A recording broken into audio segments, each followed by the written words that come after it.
Welcome to the academy. How you doing? How you doing? How you doing? How you doing? I see Miss TikTok. Why are you like flooding me with messages? Miss TikTok, why are you flooding my chat with messages? I'm seeing a lot of messages. I was like, what are all these messages that I've ignored? I am here. I am not late. And Botrix is in the building. Welcome, welcome, welcome, everyone. Nice to see you. Let me get my music going. Red's room is in the house saying I'm waiting. Thank you so much, Reds. Appreciate it. Let me see that I can get the music going. I almost put the Sunday service music. I am still half asleep from the party. I'm still half asleep from the party. I see. Is even the banner that I'm running. The banner that I'm running is still the party banner. Oh my goodness, this is insane. Let me just save before people find out that I had put up a wrong banner. The banner that is running down at the bottom. It's not a correct banner. Me ball out for the letters. Welcome. Hey, Calamity Jane is in the building. Calamity, thank you so much for that beautiful comment you left me on one of my community posts, and I was thanking people for the party. Yeah, wrong banner. Let me tell you, I am still half asleep from the party. Like, it's insane. JC, no worries. Please, please, please concentrate on your meeting. Concentrate on your meeting because you need to make money and you need to be rich. You need to be rich so that you can have these problems of DJI pockets and whatnot. That was a beautiful gift from Hajarine. I'm waiting for Hajarine to come here so that I can give her. I know she's very demure, but I'm going to make sure that I scream her name because that is the most beautiful thing you can ever gift somebody. A DJI. Oh my goodness, that was amazing. Misha Bless is in the building. Welcome, welcome, Misha. Nice to see you. I see. Hey, Misha looked nice in her mask. Guys, have you watched my latest shot? Have you watched my latest shot? Because have you watched my latest shot? Yes, JC, she's very demure. She's very demure. Yeah. And JC, thank you so much once again for the support on Sunday. I don't take it for granted. I was rewatching the live stream from Sunday and I was just laughing at some of the chats and I was just like, you guys are insane. You guys are insane. Oh my goodness. JC, bless her, Jareen. I like that. You know, it was even you looked happy. Like I love that. That was so beautiful. Red Room is in the building.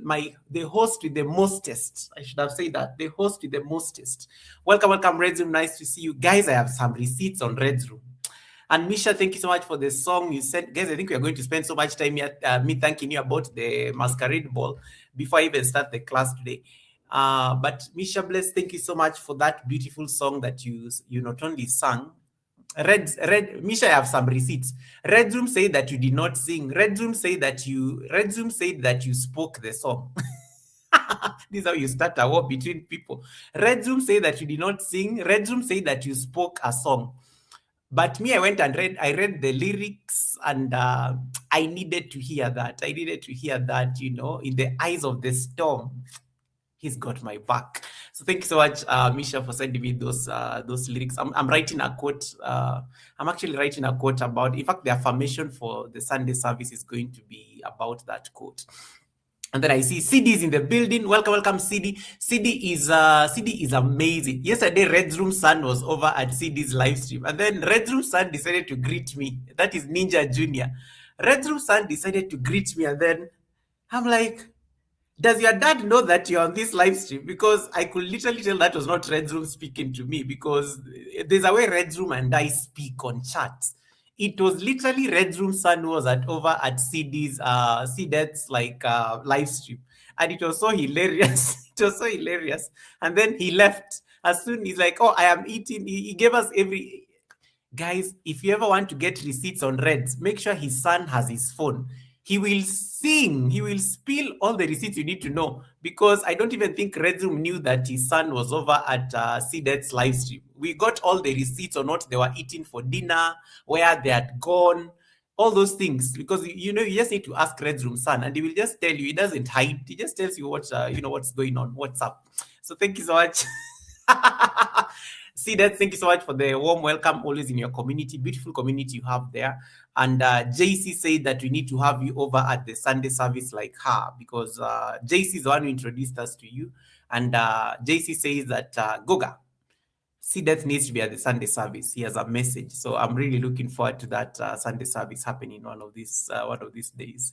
Resume is trying to tell me, Goga, can you stop? I'm like, no, your son gave us all the receipts on that live stream, because you know the difference. Threads. Your son greeted me directly. He's like, "Hi, Goga. This is Ninja. This is Ninja Junior." And then, so Ninja Junior, I mean, I was so honored. First of all, I was honored that Red Room Son actually saw me in somebody's live stream and greeted me. I'm the only one he said hi to. Okay, I'm just being, okay, now I'm being petty. I'm the only one he said hi to. And then, of course, I'm like, does your dad know that you're on this live stream? And then he said no. The moment he said no, I knew these are receipts. Now everybody got to know that Red Zoom Son was on that live stream because of our conversation. You guys, you should stop considering. You should be focusing on your business. You can't be focusing on people's receipts. That was a conversation between me and Red Room Kid. But it was such a beautiful. Now I'm being bribed to shut up. Okay, guys, I'm going to keep quiet. Hey, Cat and Jack, welcome, Cat and Jack. Cat and Jack says, I've been recently demonetized here. Oh no, why? Oh my goodness. Okay, Cat and Jack has just brought me back to my resume. You have been saved. You have been saved by Cat and Jack because Cat and Jack just gave us an update here. What happened, Cat and Jack? What was the reason? Why were you demonetized? Tell us. And then JC says we need a series about Sea Death and Red Room Sun. And then there were so many reds on that live stream. There was Red Devil, there was Red Somebody, there was Red Blue, there was just so many. There was Red Angel, there was Red Gabriel, and then there was Red Room TV. There were so many reds on that live stream. It was so you throw a stone, you can knock a Red Room or somebody else. I think I even thought, and then somebody was asking me today what I want for a gift for 6 years on YouTube. And then I said, I need some boots, red bottoms. Yeah. Please don't go and start a channel called Red Bottoms, because I know some of you are now thinking of creating a channel over at CDED's live stream called Red Bottoms. Yeah, even Red Bottoms was on that live stream, for all I know. There were so many reds on that live stream. And then JC says, Goga, don't stop. Keep spilling the receipts. Hey, she has the crown. So whatever she says is what I'm going to hear. I'm going to say. There is no stopping. Whatever JC has paid me to keep singing. And Red Room, thank you. I no longer need Red Room because he already emceed my event. I was only worried about like roasting him last week because he would have like not shown up for the masquerade ball. But now that the masquerade ball is over, I can now sing. I can now bully him. I can drag him on these white streets as much as I want because I don't have any event anytime soon. So thank you so much, Red. Once again, I'm really honored for the amazing job you did. And you know, Red Room is such an excellent master of ceremony. Do you know he was not just a master of ceremony on the screen? He was also busy on the chat. Because I replayed the entire 7-hour live stream yesterday. And just make sure that I respond to everybody that came to the party and I connect to those ones who joined my party and I did not get to say hi to them. I always make sure that I do that after these events. And Red Room was so busy on the chat that nobody felt ignored. Red Room is the kind of person you normally you bring to your party to MC your event. He not only MCs on the screen just because he loves hearing his own voice. We all know he has an amazing voice for radio. We all know this, and even him, he knows he's very self-conscious. But I did not know that he can also be a master of ceremony on the chat because he was whipping the chat very nicely. Cat and Jack says, Goga, yes, a long time ago, I did not change a video enough and they caught it and they called it inauthentic and they are right. Okay, this is why I'm actually teaching this topic today. Thank you so much for that. Thank you so much for like really telling us that. Oh my God, Red Devil is here. Red, talk about an angel. Talk about an angel and they appear. Hey, Red Devil. So this is the other Red. This is the other Red now on my live stream. Let me tell you, it's going to be a whole conference of Reds on this live stream. Welcome, Red Devil. Nice to see you. And thanks so much for connecting to me. I'm definitely connecting back to you today. Thank you so much for that. I met Red Devil over at CDET's live stream. And then we are doing well, Red Devil. Thanks so much for connecting to me. I really appreciate the support yesterday. CDET's live stream is very warm. I think I love his community, and I think we'll have an amazing conversation when he comes over to the Sunday service. In case you're not connected to CDET, please make sure you're part of that community. He's on the road to 1,000 subscribers. He's already half monetized, by the way. He's already half monetized. He just needs to get 1,000 subscribers and then he's fully in the YouTube partner program. JC is saying, I need Red Zoom to host one of my live streams. He's going to start charging you fees here at this point. he's going to start charging new fees. He's going to start charging new fees and start saying that, oh, this is my rate card. But it's amazing. It's amazing. You need to have Reds as an MC. And I just want to just give him his flowers for keeping me sane during that event. Let me tell you, I was so anxious. You people, you have no idea. I was extremely anxious before I walked into the live stream. That's why I was even late. I was not late. That's why I was not late. That's why I was slightly delayed. There's a difference. I was not late. The president can never be late. You all just arrived early. So I was slightly delayed because of the jet and clearances and everything. But yes, he made me feel very relaxed, and I think that's the kind of MC you really need to have. And the community was so amazing at holding the space, man. Thank you guys for holding the space. For me, I like how you guys were just chatting with each other. Yeah, it was amazing. It was amazing. Nobody felt ignored. Thank you so much, guys, for Sunday. And a big shout out, of course, to the new anthem that was given to us, that was gifted to me on Sunday by my brother Anthony Holmes. Let me see that I can get it. Where is that song? Yeah, we got a new song courtesy of my brother, and that was just amazing. Was Hey, yeah, such a good thing is anybody, you're welcome. You allow me to upload this super chat that we got. Thank you so much, Red. Super chat. Please, thank you so much for the super chat. I'm not telling you what to do. Allow me to give you guys your flowers. So let me put the water on the screen so that you guys can see it. I should be having an MC every day on my live stream.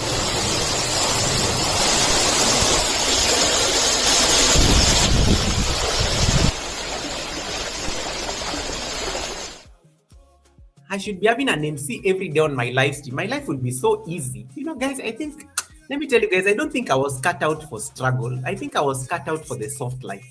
Imagine if I was having an MC every day when I'm coming to the academy. I think my life would be so easy. Someone to read for me the chats, somebody to usher me in and pull my chair when I'm coming into the live stream. This is the kind of life I think I was built for. These kind of things. I was built for these good things. Yeah. So thank you so much, everyone, for that beautiful support you gave over Sunday. Who did we raid again, Goga? We went to 60 plus coffee. We went to 60 plus. Is it 60 plus coffee? Yes. There is where we went. Beautiful lady. She's 64 years old. You can't imagine that she's 64. She looks extremely stunning for a 64-year-old. Oh my goodness. The Red Room, thank you so much for that choice. That was a beautiful choice for a raid. And then she did not even expect people on her live stream, and she was planning to end her live stream. And then we landed there, and then she stayed for an extra nearly 1 hour just because of the community. Man, Sunday was so beautiful. Sunday was like a love letter to the community, guys. Let me not cry because yeah, it's a lot. So yeah, it's a lot. Yeah, trying to block my tears and stuff. Guys, I have receipts on Red's Room. I did not want to discuss them over. Let me start with the receipts and then we go to the class because it's important. Yeah. Yes, this is what JC said. A wizard is never late. JC choice of words. Are you trying to suggest I'm a wizard? A wizard is never late, nor is he early. He arrives precisely when he means to. Of course, I know that's a quote from Gandalf. But yes, I loved that statement when you said Goga will arrive when he wants to. I saw that statement and I was just like, clack it, as the kids will say, clack it. Lindy Bodive, thank you so much and congratulations. Tamika Thomas is saying, King of Kenya, Goga. Tamika, you're using your ninja on the live stream. Just thought you should know. Tamika was the winner of the grand prize, the $30 that was the final giveaway went to Tamika. And it was a fight. It was a close fight because Tamika was sleeping while on the live stream. Her name was being called after she won. And then when Red Room just said one, that's when she showed up to claim her gift. But congratulations, Tamika. I'm buying those coffees, I think, today. I needed to make sure that at least the money is in the bank and everything so that I can make all those transactions. So you'll get your 6 coffees. She opted for 6 coffees. I could have sent her $30 on PayPal or buy her 6 coffees. And there are a lot of people who want giveaways. So everybody who wants the giveaway, you can go check out my community page. I need to pay my debts. So I need to. So those people will get their coffees. The people who want the $10 monetization booster award are going to get something to surprise their AdSense so that they can get money. They can get money on the 20 something. East African, you missed out the money. East African. This is why I like what Miss TikTok was telling people on that live stream. Miss TikTok had a headache. Miss TikTok was sick. But she won, even as she was so shocked that she won like 2 coffees, that she could not even like believe it, because she had been talking so badly in the live stream, saying that nobody ever wins these things. Red Room has bribed the system. Let me tell you, she was like roasting everybody about how this award is not even true. It's a scam. Let me tell you, when she won her coffees, she could not even talk. Now she became like an advocate of, oh my God, what a beautiful like giveaway. What a beautiful event. I am so honored I attended this event. And I was like, isn't this a different person altogether? So it was amazing. It was amazing. Mary's like saying, what is that on your head? These are my glasses, guys, when I feel emotional so that I can hide the tears. The future is bright and you are in it. That's why I wear these glasses. The future is extremely bright and you are in it.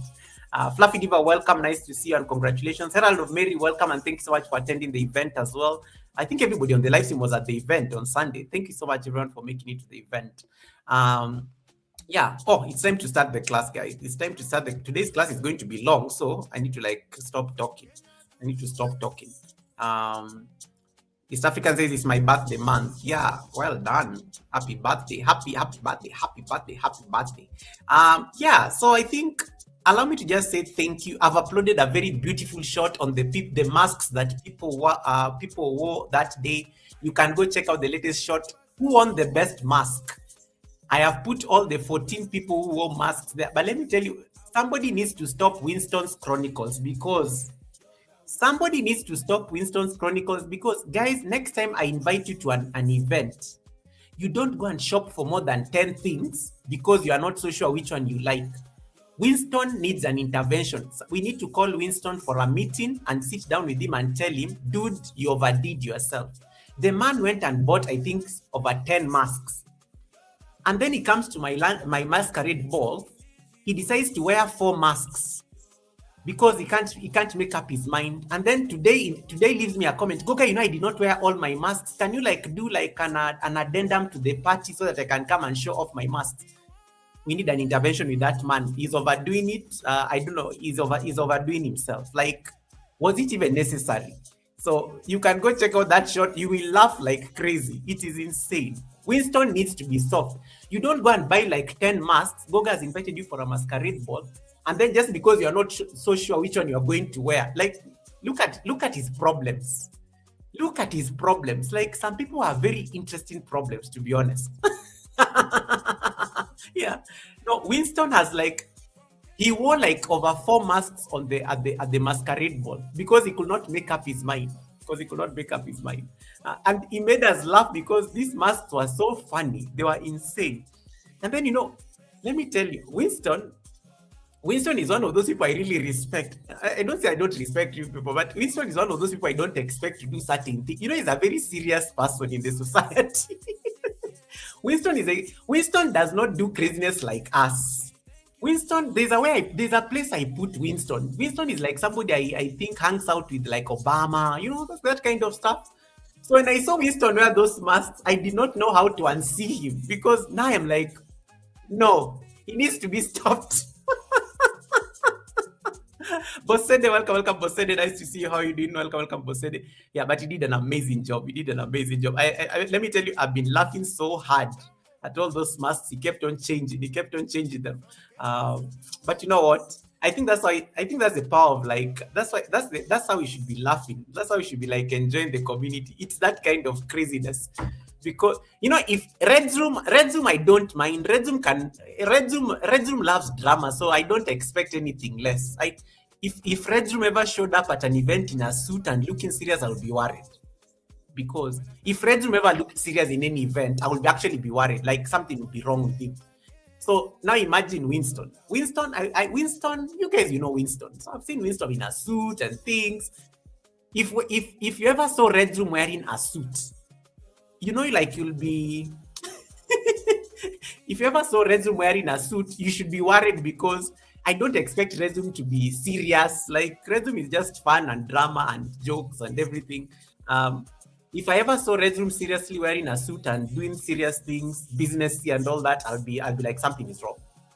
Or I'll ask him, are you going for a funeral or something? You know, like yeah, it's just the reality of this business. Or Miss TikTok, like if you see Miss TikTok like speaking demurely, or speaking like she's in a talk show, like an interview, you'll be worried. You know, there's some of you are so unserious that when you get serious, we get worried. We think you are sick or something. So don't lose that personality. That is the essence of what you bring as a creator, and it's very important. Wakesho Otto, welcome, Wakesho. Nice to see you, and thank you so much for stopping by as well at the masquerade ball. I think it was such an honor. Okay, guys, without further ado, allow me to start the class.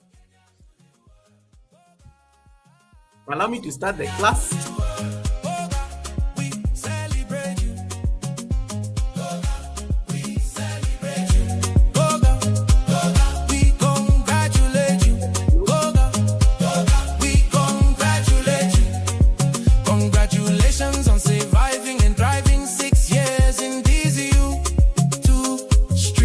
We thank you for your willingness to teach. We celebrate you. We congratulate you. Shout out to Yoga with Toga. Big out to Yoga with Toga.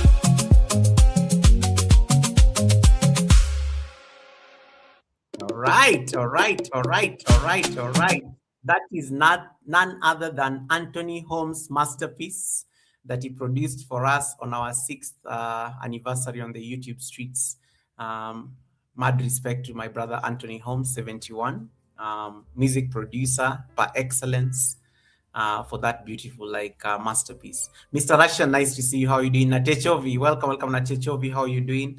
Mr. Russian, there's something I wanted to ask you. I just forgot. I was watching your channel yesterday. I said I would ask you something about your videos. I will remember. I will definitely remember right now.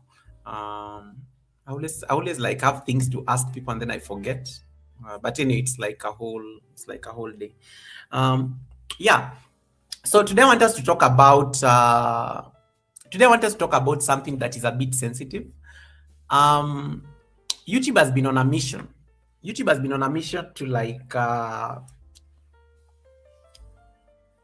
flag a lot of things that are going on people's channels. Okay, I'm trying to be very diplomatic here. Over the last couple of weeks, I've gotten a number of Mr. Russian wants to see my glasses. Guys, I have to show off these things. Guys, I have to show off. You know, when you're looking glamorous and you're looking bougie, you have to show off these things. It's part of the content. Yeah. So over the last couple of weeks, I've gotten some reports from a number of people in the community about how YouTube is demonetizing their channels, and a number of people cannot explain why this demonetization is taking place. But I always tell people that demonetization is very easy to know because YouTube always sends you an email. And they'll always tell you the possible reason why they demonetize the channel. Hey, Simone TV, welcome. Guys, these things are just for the drip. I cannot see anything in these things. They're just for the drip and looking good and being unserious on the live stream. So I should put them here. Just hang them here so that I look like I'm at a beach somewhere. Yeah. So no, people have to see my glasses, guys. I need to be serious. Yeah. So a number of people, I think, have been getting demonetized by YouTube. And some of the reasons vary. Some it's reused content, but reused content, I think a lot of us have learned the lessons. A lot of us have learned the lessons in terms of like what is reused content. But what is becoming problematic is what you call inauthentic content or repetitious content. And I'm going to explain something that we need to remember. The title of this live stream may have been misleading, for sure. The title of this live stream may have been misleading because YouTube does not care how you made the content. It cares about what you made as the content. Okay? It doesn't care the how. You may have edited it, you may have lifted it somewhere, you may have done anything, God knows wherever you source that particular content. But the final output, the final thing that goes into your channel, that becomes the content because you clicked publish and you made it public. It becomes a published item. And when something becomes a published item, is subject to a lot of like checks by YouTube. It is subject to like a lot of like scrutiny because it's already public. When you create a video and you just leave it private or unlisted, nothing's going to happen to that video. Even if you went and like reused somebody's video, nothing happened to it because it is not in the public domain. It is not being distributed. It is not being circulated. So the real problem that is taking place in terms of like the demonetizations is the final product, the final output that people get to see on YouTube, and that's what we are going to discuss. Why is it that YouTube is cracking down on a lot of shorts, especially in the last couple of weeks? Why are they demonetizing a lot of shorts? Why are people losing their monetization because of shorts? And why is YouTube classifying this as inauthentic content or whatever it is that you may call it? And that's what we're going to talk about because the reason shorts are becoming a culprit, this is a problem that I think a lot of people do shorts are facing. Live streams, not much, because live streams, we learned our lesson last year, and I'll explain what happened last year to those of you who may not be aware. So shorts are becoming problematic because remember, they are the easiest to mass produce. You can make even 10 shorts in a minute. It's very easy. What is a short? You can actually create shorts are so easy to create. It is very easy content. Like, it is very easy to create shorts, and that is why they have a scale problem. Shorts are like a very easy place to be scrutinized because anybody can produce a short. What is a short? I can just be sipping my tea here, I've created a short. I can be looking at my phone, I've created a short. I can be dancing a bit here, I have created a short. I can be eating something, I've created a short. I'll just wear my glasses like this and I've created a short just by looking like I'm crying. And happy April Fools, by the way. I've created a short. And the problem is that when something is too easy to create, chances are high it is going to be identical to something that already exists on the platform. They have a scale problem, and it is very easy for them to look identical because people create shorts out of things that already exist.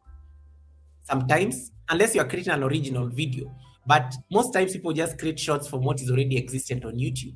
And that is why most people even go and lift videos from Instagram, TikTok, and they bring them over to YouTube because those platforms allow for this short form kind of content.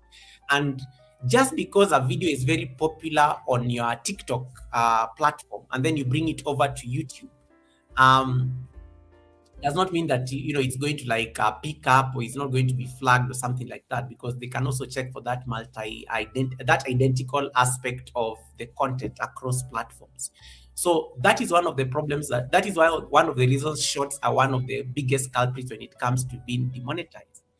Then let me not talk about just shorts, but the collabs. YouTube introduced shorts collabs, like I think towards the end of last year, where you can go and remix a short into a collab. And the problems, collabs are not bad. And I remember I was having a conversation with Miss Titi on this issue of collabs. Collabs are not bad, but you have to be aware that collabs also have one inherent risk. There's the risk of duplication when you do collabs. Just because somebody is dancing to a particular thing on YouTube and then it is popular and it goes viral does not mean you need to jump on the bandwagon or on the train. Because remember, there is an original owner of that video. So in case a video goes viral and then you go and just lift it and then you bring it over to your channel, you can get demonetized. Because it only takes the original owner of the video to like initiate a takedown request, because YouTube can tell them that your content has been copyrighted. YouTube normally notifies when somebody uses your content. And sometimes it may take months, it may take like weeks, but they will tell you that Eva Kika is using one of your videos on her channel. And it gives you options. I can request for it to be taken down, and the moment you request for a takedown, that's an instant copyright strike. Or Eva Kika can negotiate with me and say, please don't give me a strike, I'm going to pull it down. It gives you that option to reach out to another creator. In case you have used somebody's content, you can always appeal to their humanity so that they don't initiate a takedown request. Because anytime somebody initiates a takedown request on YouTube, you get an instant copyright strike. And of course, we all know that when you get 3 copyright strikes, you're out of the platform. So collabs are not entirely bad, but you have to be aware of what video you're using to collab. Because collabs, you may end up having the same clip on a lot of channels. And let me tell you, if Redzone does a clip, Goga does a clip, Fluffy Diva does a clip, Hajarine does a clip. Welcome, Hajarine, and thank you so much for that beautiful gift you gave JC. That was so kind of you. And I was just telling her that earlier on in the live stream. I want to give you your flowers. You gifted JC one of the most amazing gifts ever. Guys, you can go check out JC's video. You'll understand what that gift is. So Lindy Bodibe does the same clip. JC does the same clip. Mr. Russian does the same clip. Barbo does the same clip. C-Death does the same clip. Yes, it's a collab, but then now you end up having like multiple clips. Sorry, same clip on multiple channels. And that right there becomes a problem. That right there becomes like a ground that can trigger. It can trigger reused content policy, or it can trigger mass-produced. Are you getting now the conversation around mass-produced? Shorts are problematic because they are easy. There's a lot of risk of them being identical. And when it's duplicated across multiple platforms, it now ends up bringing the risk of mass-produced content being shared in a lot of channels. Same clip, Classic does the same clip. Eva Kika does the same clip. The same clip. Goga does the same clip. Resume does the same clip. Fluffy Diva does the same clip. Just because the original person went viral and it got them 1 million views or 1 million subscribers. Okay, I'm just like, it can happen. Just because it got somebody a lot of views and subscribers, and because it's popular, and then you end up going to like post the same clip on your channel. That right there can become a problem. And then Bodibe is asking, why then does YouTube recommend that collaboration if it puts us in jeopardy? That's a very good question. Bevatis Kitchen, welcome. Have you finished cooking? I left you on your live stream. The reason YouTube, this is a very good question, Bodibe, and thank you for asking, because now that takes me to the next point. Why does YouTube recommend collaborations if it puts us in jeopardy? The problem is actually not the collaborations. The problem is not the collaborations. The problem is how you do those collaborations. The problem is how you do the collaborations, because Lindy Bodibe, you go and see my short and then you just go pull it down from my channel, and then you post it on your channel without making any changes, without changing anything or tweaking anything in that particular shot, you are going to get into trouble.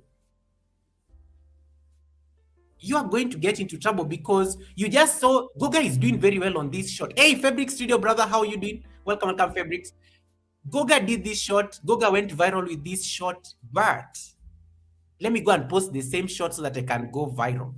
You will get into trouble with that collab. YouTube encourages collaborations, but you will get into trouble with that collaboration because you did not make any changes that could materially alter that shot or that collab that you did using my shot. And then, of course, now we have the AI. We have the AI that is now becoming a problem as well, where AI allows us to make like bulk content production without even thinking about. We don't even need to go, guys. We are living in an age on YouTube where you don't even have to go out and shoot any video. You can just come and get your phone, type a command, and voila, a video has been created. You are not in that beach, but all of a sudden we see you sipping adult and polite drinks on a beach that you never even visited. That is a new age you are living in.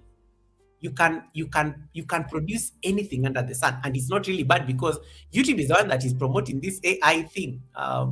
YouTube systems nowadays are very heavy on AI, and they're now like promoting AI because now they've realized that, oh, you want to make life easy for content creators. Oh, guys, you can now do AI videos. You can go and remix your things into AI videos. You can go and play around and just create AI videos from nothing. And that right there becomes the mass production trap. I mean, as I said, YouTube does not care how you made the video. It cares about what you have made, the final product. And I'm saying this with a lot of respect. If East African workout girl, she works out. If East African workout girl does a yoga thing, I am a yoga instructor. I teach yoga, and I get to like practice yoga because it's a practice that I really love. I go like I just go and create. We come both onto YouTube, and then we say we all love happy baby pose. Let me use a happy baby because for some reason we all love that posture for some reason. So East African workout girl and I come and type the same thing to create an AI video. Do a video of me doing happy baby pose. East African workout girl types the same command. I type the same command. Eva Kika types the same command. JC types the same command. Hajarin types the same command. Don't you see you're going to get like a lot of unoriginal content because AI systems are not going to AI systems are trained to like take commands. They are likely going to generate the same, if not even the same result, almost the same result, because all of you are actually looking for that same kind of, you want to create such a similar video. So what ends up happening, you end up having like a lot of bulk videos. You're mass producing content that almost looks similar. And remember, the mass production trap is very easy to like quantify. Mass production is people are uploading the same kind of content on the YouTube platform. That does not make any sense. That does not make any you all just went and typed the same thing, and then it ends up generating like almost similar results. So you have videos that look the same across the YouTube platform without any value. Let me add that. Without any added value. Just because somebody did it and it was popular and it gave them views. You end up doing the same video, and then that gets you into that particular mass production trap. And let me tell you, you combine all these things, collabs, the AI risk, and that ease of mass producing content, you end up having a high risk in terms of your content pattern. and you end up putting yourself in the YouTube radar. And I always tell you guys, always try as much as you can to avoid putting yourself in YouTube's radar. Like you don't want you never want YouTube to be looking at your channel. You want YouTube to be looking at your channel to like give you more views, okay? And let the algorithm push your content. But you don't want YouTube to be looking at your channel, scrutinizing your content. It's not a good look. It's not a good look. And the mass production so let's say, for example, when you look at certain let's say you post like, let's say you post 3 to 10 shots daily. Yeah. You post 3 to 10 shots daily. Oh, they're bringing views. But let's say you're using the same format. Let's say you're using templates. That almost look the same. So yes, it's Goga, but you're creating like a lot of shots. Let me say I do 10 shots daily. In a month, that comes to about 300 shots. Let's say they all look the same. Maybe I'm saying the same thing. Maybe I'm using the same format. Maybe I'm using a particular template that I'm not even changing. And if somebody was to look at those shots, they don't even look like they can be distinguished. They don't look like they're the same. That can trigger like the mass produced kind of policy. It can trigger that mass produced kind of policy according to like the tutorials online and the research. So, and you can't blame content creators for this problem, and you can't blame content creators for this issue, because YouTube is the one that encourages us to do short. But if YouTube is the one that is encouraging you to do shorts, where did we go wrong as content creators? Because I have had 3 shots taken down by YouTube. Thank God, guys, I was not. I have had 3 shots taken down by YouTube in the past. One of the shots was taken down for one reason. The original creator had decided to get rid of, I think, the music that had used the soundtrack. It was a voice of somebody talking. So I used that soundtrack on that shot. So when the original owner decided to take down his soundtrack, YouTube just sent me an email. Oh, we've taken down that. We've removed that shot because the original creator like removed his soundtrack or something like that. And I think I've had 3 shots have the same kind of thing. Luckily, they did not. Luckily, I just used the sound, so it was just like me doing my yoga thing, but then I was using the sound for my purposes. There's a time I remixed a collab. One of these, I think there was a video that was doing very well on YouTube. It was a collab thing. So I went and just said, let me collab with this person so that I can get to use. And YouTube actually tells you can use this sound. When you click on that collab feature, you will see an option to use the sound to remix. You can even remix by using that. Remix this video. I decided to do that particular thing. The original creator, I don't know what, guys, a lot of people had remixed that content the same way I did because it was doing so well and it was so relevant for my purposes. YouTube took it down. One random morning, I just wake up and I find a message on my inbox that, oh, we've taken down this short, they give you the details and things like that. And then you go there and you find it's no longer there. It's already pulled down. So, and there is one particular one that I think it took like over 1 year, guys. 1 year. I uploaded this short, I think, sometime at the beginning of like, I think it was the end of like 2024, thereabout. That short was being taken down last year, towards the end of last year.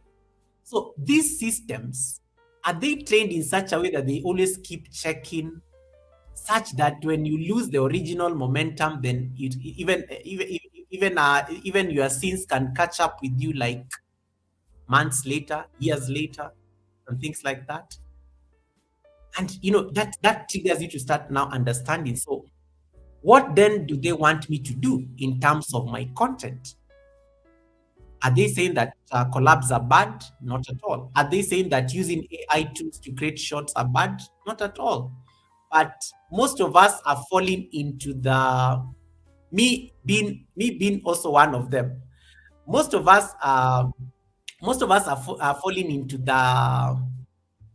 and this is going to sound very bad. AI is not going to AI is not going to kill. It's not going to get you demonetized. Collabs collabs are not going to get you demonetized.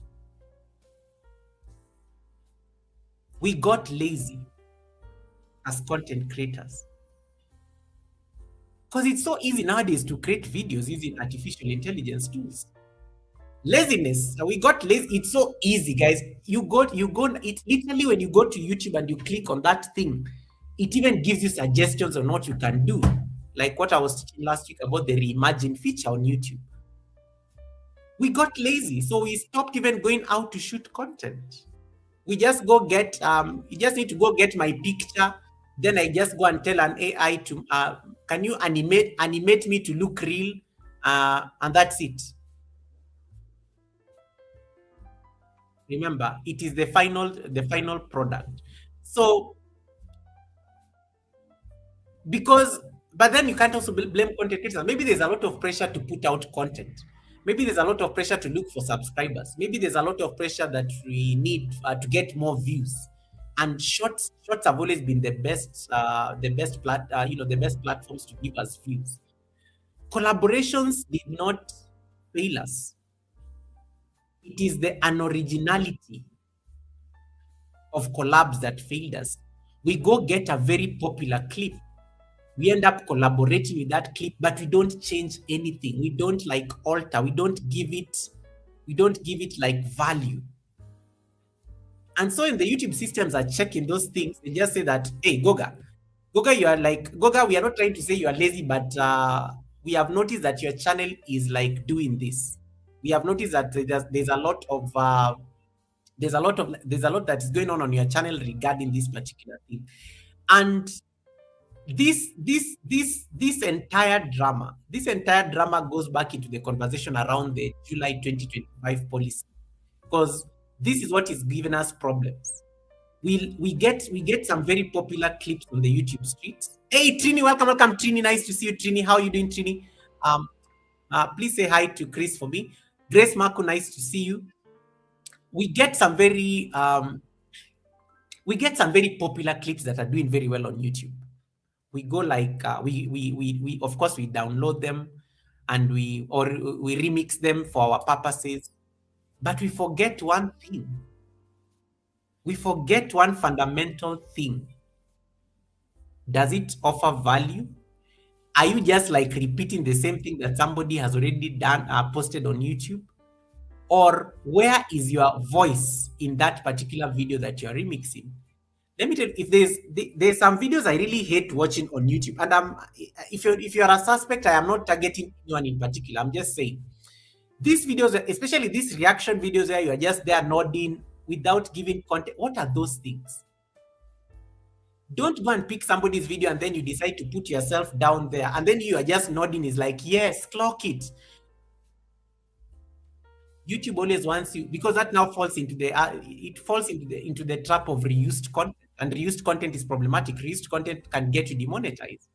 Don't just go and pick a video because it's popular and then you decide, this I'm going to sit down and start reacting to it. You are not saying anything. You are just like in your small box down here on the video, you are reacting. You're just reacting. Like there is nothing you've added. You're just there smiling, nodding. Yeah. What is that? YouTube does not like that kind of stuff. You have not added value to that video. You just went and like picked a video that was doing very well. And because you are looking for views, let's be honest, the reason you are sharing that content on your channel is not because that it inspired you. It's because you want to like ride on it to get views because it's popular. Am I right? I've never seen any of us remix a video that is not doing well. We always pick videos that are very popular. Let's be honest. When you're picking a video for a collab, do you normally pick a video that has like 10 views? You pick that one that has 1 million views because you hope to be promoted. You hope to ride on the trend because then it's going to promote your channel as well. So let's say you go pick a video, you want to pick a very popular video that is trending, that is doing extremely well, and then you decide to do like a reaction to it. You go down to your small box there, you are quiet. Um, you are quiet, you're not saying anything, you've not altered it, you've not added anything value. But let's say for example you want to come and remix my live stream, this one where I'm talking about like collabs and AIs and these kind of things. Let's say you want to come and remix this live stream after the live stream has ended and you want to remix it into a short. You have to add your voice. You have to add your original voice. You have to come and say, look, I don't agree with this content creator. Look at how big YouTubers normally react to content and why they don't get caught in the trap. Because if you ever have to collab and go and use somebody's video as a collab, guys, I beg you, make sure you alter the originality of even the first video. Like when somebody watches your reaction video to in a collab, they should see like a video in a totally new light. Like you're not just going to repeat what Miss TikTok said just because Miss TikTok was talking about how she likes hiding food from her family, and then you just go and get that video and then you're just nodding yes, no, thumbs up. You've not altered anything. That video can be taken down. That collab can come and bite you in the back. But if you pick the same video, how do you add value to it? And that's what YouTube is looking for. Because otherwise you're doing repetitious content. And Miss TikTok will do, I will do that video of Miss TikTok. Eva Kika will come and do the same video because it's popular. Red Zoom will go and do that video. Classic will come and pick that video and do the same video because it's popular and we are all looking for views. And we are looking for views and subscribers because the video is popular. So we end up all doing the same video. We are not altering anything. Guess what will happen when YouTube starts coming for us and it starts flagging that content? We are all going to be culprits. We are all going either to be faced with like a penalty, either it's going to be taken down, or we are all going to maybe lose our monetization status because we ended up falling into the mass-produced trap. We ended up falling into the repetitious content trap without making any significant changes. That particular video. And I know some of you are going to say, "Oh, Goga, but I downloaded this video from this place. I don't. Goga, there's normally this AI website that you think you're the only one who goes to that AI website alone. There are how many? There are like what 9 billion people in the world. There are about 2.5 billion content creators around the world, scattered across the globe. I may be seated in Kenya. You may be seated in the United States. Somebody else may be seated in Canada. What if you are looking for the same thing in that same website? We go pick that clip, we come and put it as a short without altering anything. What if somebody somewhere in the world has picked that short? Who does it belong to anyway? You've generated content. And then you're very proud. Hey guys, I'm in my glowing era collab. You put that nice music that is trending. But the content is not yours. The content belongs to somebody, even if you don't know, you're not even so sure. Or maybe because it was popular on Instagram. Guys, people steal videos on Instagram and TikTok. I see all these TikTok videos on YouTube. I see these TikTok videos being shared on X. I see these TikTok videos being shared on all these platforms. I see a popular TikTok video. Next time I see it on YouTube. Somebody has gone and gotten that clip and brought it over to YouTube because it's popular. You're going to get into trouble for it. Unless you add value to it. And that is where now most of us struggle. Because adding value to content that is not yours is going to stop you from being lazy. It means you have to actually record something to change that content completely. When you click on remix, just go to any of the shorts. When you click on remix, right now, YouTube gives you an option. Just go to YouTube right now and let's say you want to remix my latest short. When you go to my latest short and you want to remix the latest short, YouTube gives you actually an option like on what to do in that remix button. So let me say I go to remix right now. So you want to collab. So Go to my shot. Let me pick. No, I can't remix my own shot. Let me go to somebody's shot. Let me open YouTube right now. I'm just going to pick some random shot that I see. The first shot I see on my screen. They're normally down here. So let me go and pick. Okay, I'm on Hajarin's channel. So I've gotten Hajarin's latest post. So I'm on Hajarin's post. I pick her latest shot that has 13. So I've picked Hajarin's shot. Now I'm going to remix. There's the collab feature. So I'm getting the option to collab. So I click on collab. You know, you can actually collab Hajarin's video. You end up posting the same thing without changing anything. But when you click next, YouTube gives you an option to record something to react to Hajarin's video. And it asks me to record myself. There. Record yourself reacting to this content. So here I am. Oh my goodness, what an amazing, beautiful song. Or I can sing along. Or something like that. Da, da, da, da, da, da, da. Yes. Oh, Hajarin, bless you. Thank you so much for this beautiful. This is the kind of music that reminds you that heaven is down here with us. I've already done the reaction. And then I'm waiting for it to upload. I'm just doing one example of a collab so that you guys can get the context. Here is the collab video.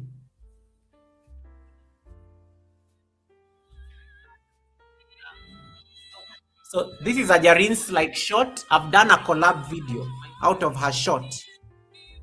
I had to record myself. I had to react and say something about this song. I had to like totally change. Even if she comes and like rewatches the shot I've done out of her video, it is not the same content. I gave it but you know what most of us will come and do? We just come, say you are collaborating, you pick Hajarin's music because she has amazing music, and then you are just there nodding, smiling, listening. You've not done anything to that video. There has to be like value that you bring out of that remix process or out of that collab process that totally alters. It totally alters and changes like the entire logic of the first, the what the initial or the original creator was thinking about. But most of us, we don't alter any value. Just because a video is very popular and it's doing very well on YouTube, we just go and lift it as it is. We click on the collab thing, and then boom, everybody goes and picks the same video. They collaborate on the same video without changing anything on it. You're going to get into trouble with it. We are mass producing content, and the YouTube policy is very simple. And I'm just going to like share what YouTube did like last year. You can see my screen. YouTube in 2025, YouTube was very particular. We are making a minor update to our repetitious content policy to better clarify. This includes content that is repetitive or mass-produced. We are also renaming this policy from repetitious content to inauthentic content. Inauthentic content. This type of content has always been ineligible for monetization under our existing policies, where creators are rewarded for original and authentic content.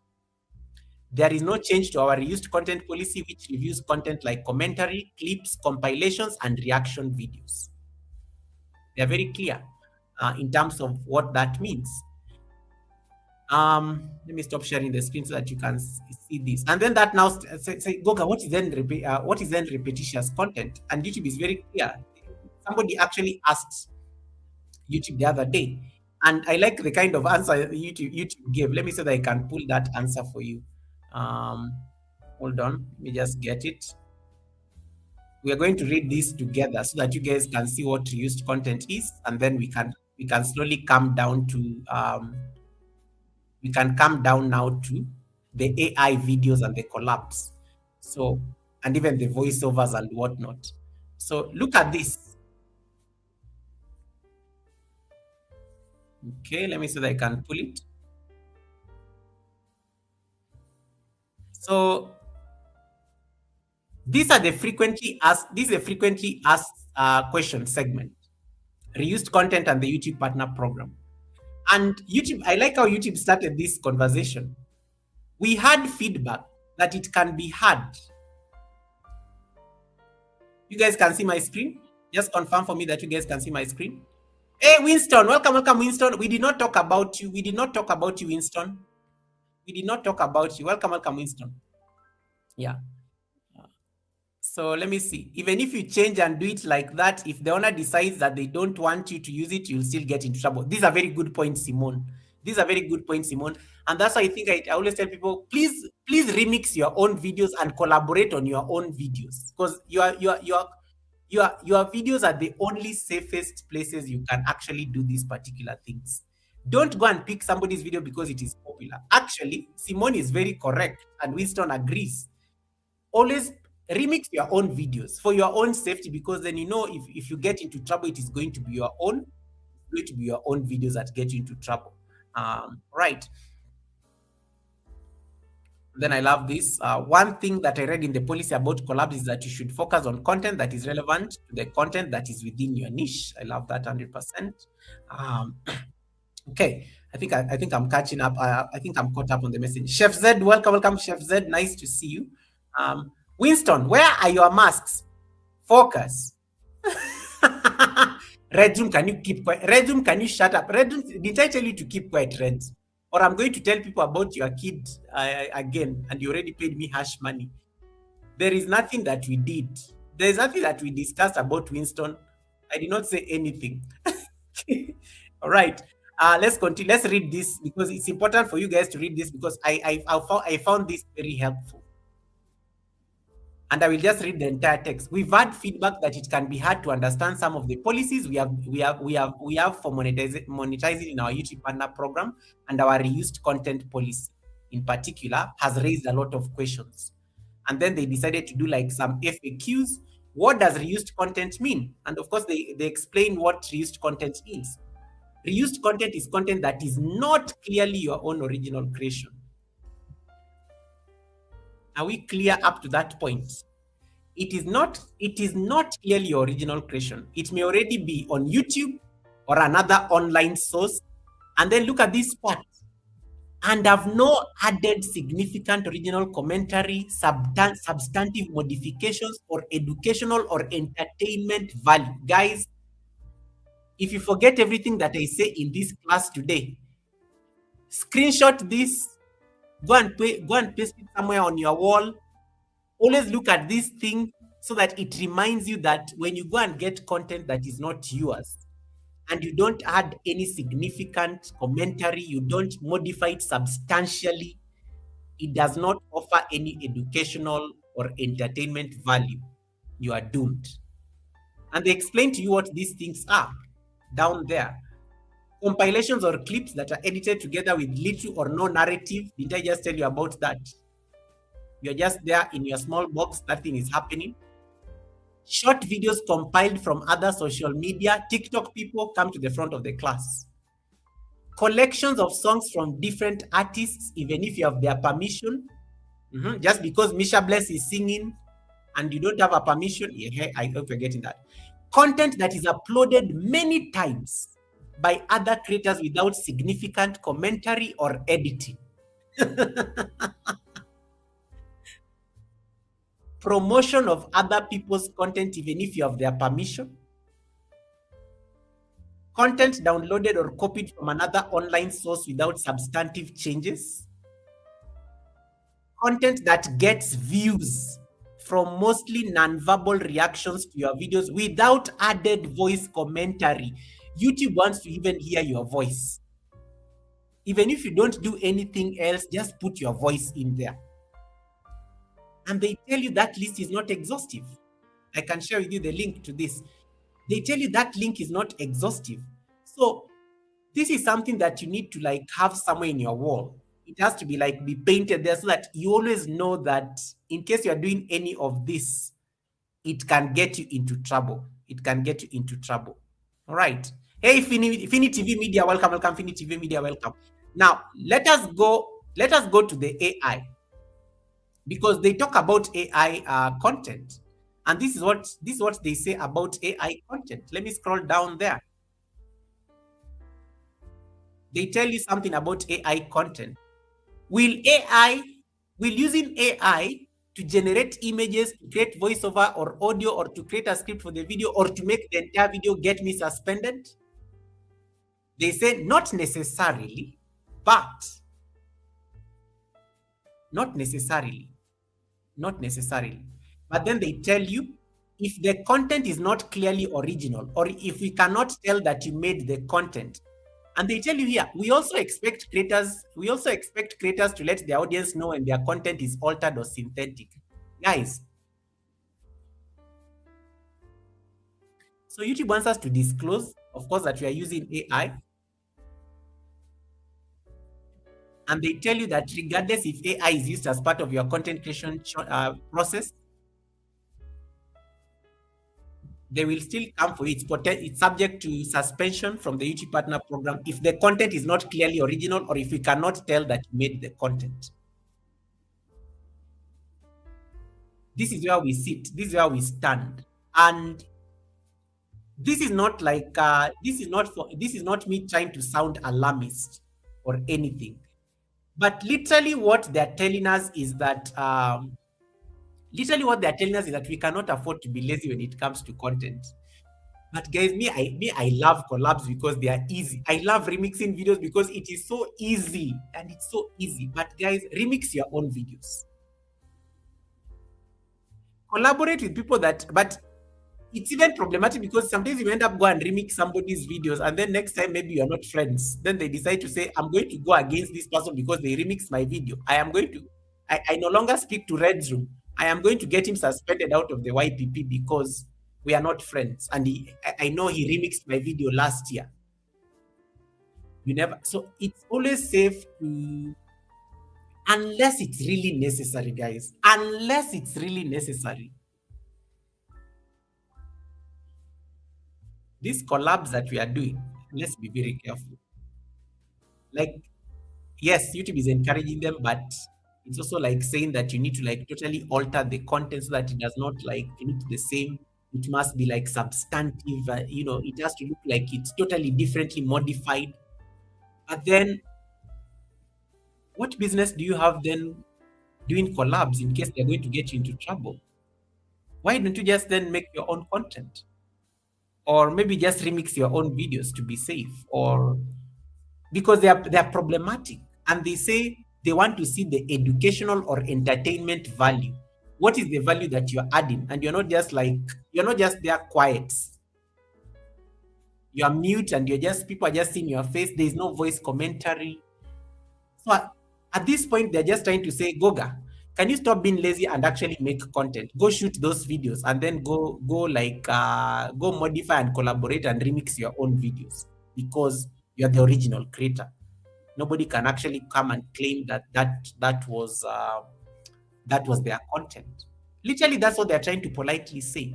But this entire drama starts from what happened last year in July 2025.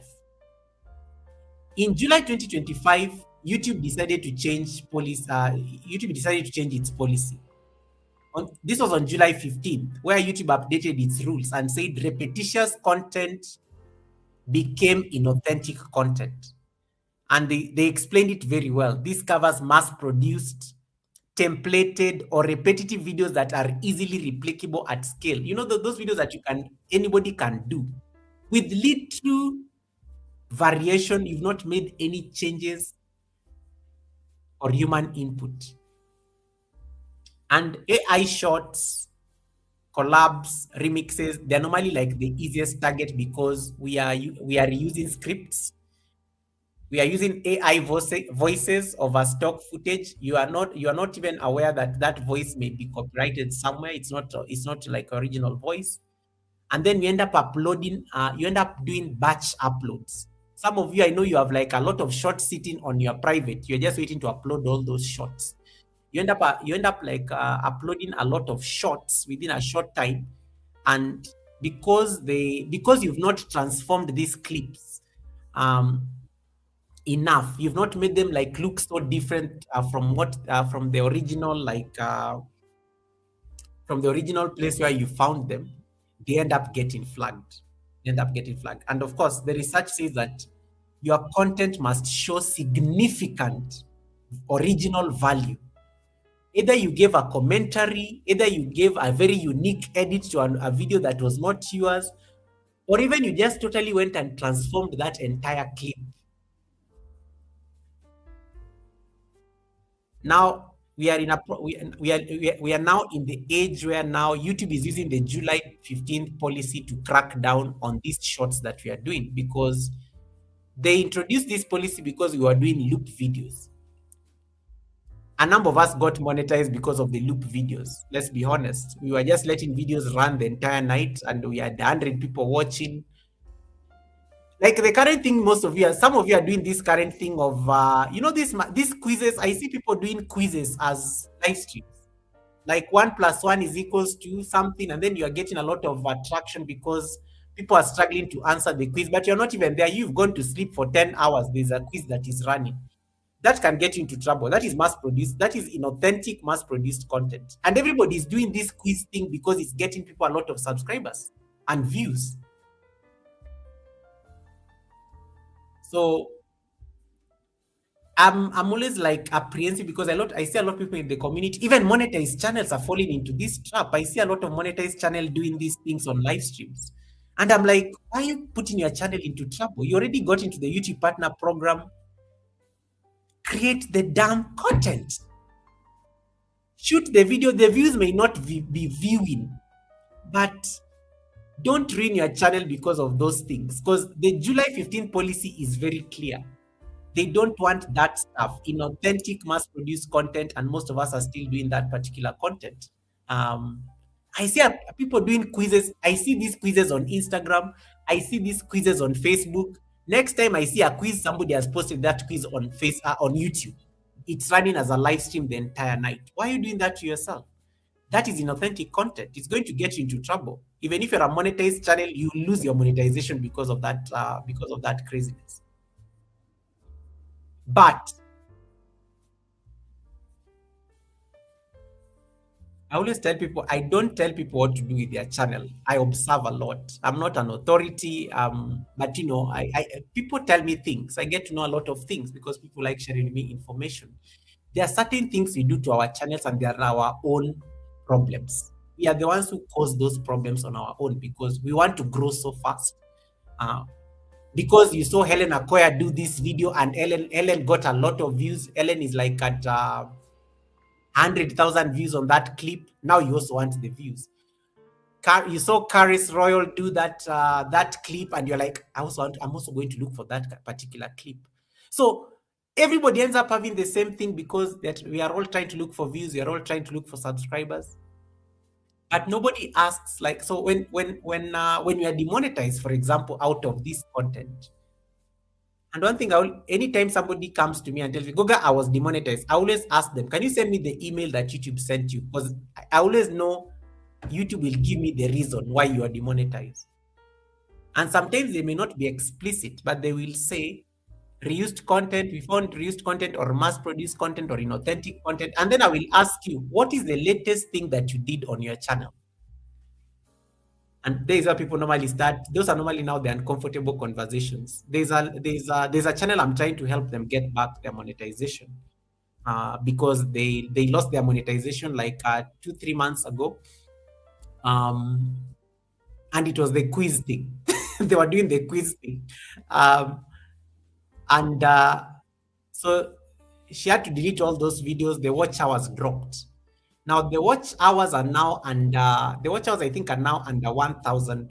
The watch hours are now under 1,000 because she did not know which content to like leave. Because what happens when people get demonetized, panic sets in, they go and delete everything that they think is problematic.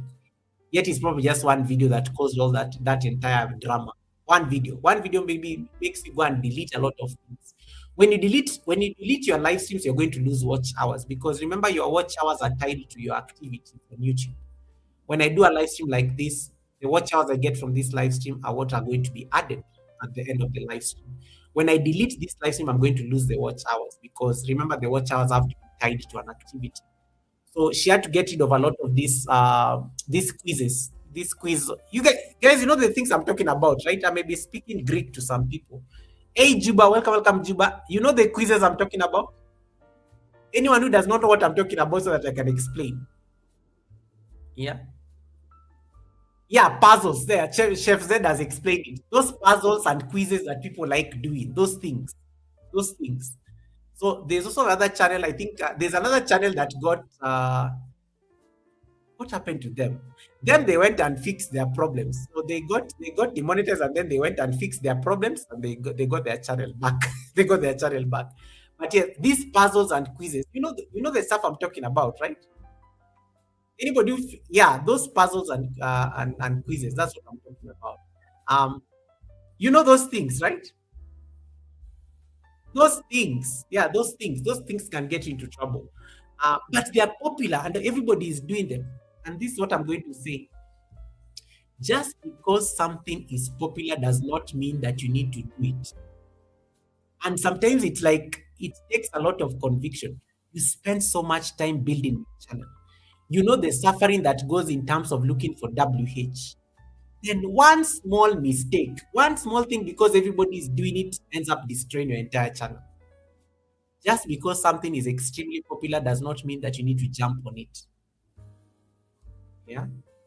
Sometimes it's pride, but just because something is trending does not mean that you need to like jump on that particular content.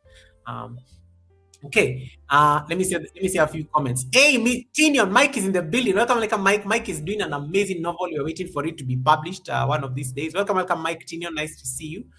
Carrie says, I have seen the quizzes and word puzzles, and exactly. Brooklyn Beauty, welcome, Brooklyn Beauty. Guys, if you're not connected to this beautiful queen, we need to get her to 1K. She's almost there. Welcome, Brooklyn Beauty. I really loved your channel yesterday. I think I fell asleep watching your content. So thank you so much for the support on Sunday as well. Those puzzles, those things, please don't do them. And then Fini TV Media says the problem is that we are looking for views, 100%. And I know views are good, guys. Even me, I look for views. Let me tell you, even me, I look for views. Next week, I'll be talking about promotions. And I will tell you how I decided to promote my channel. I got views, I got subscribers, but then I will tell you about those dead subscribers and how it made me feel so horrible about that experiment in the first place. I will talk about that next week. If people are going to do standstill content, you have to interact in the chat. Definitely, either you are typing on the chat or you're even talking. Even your voice is very important. It makes a very huge difference.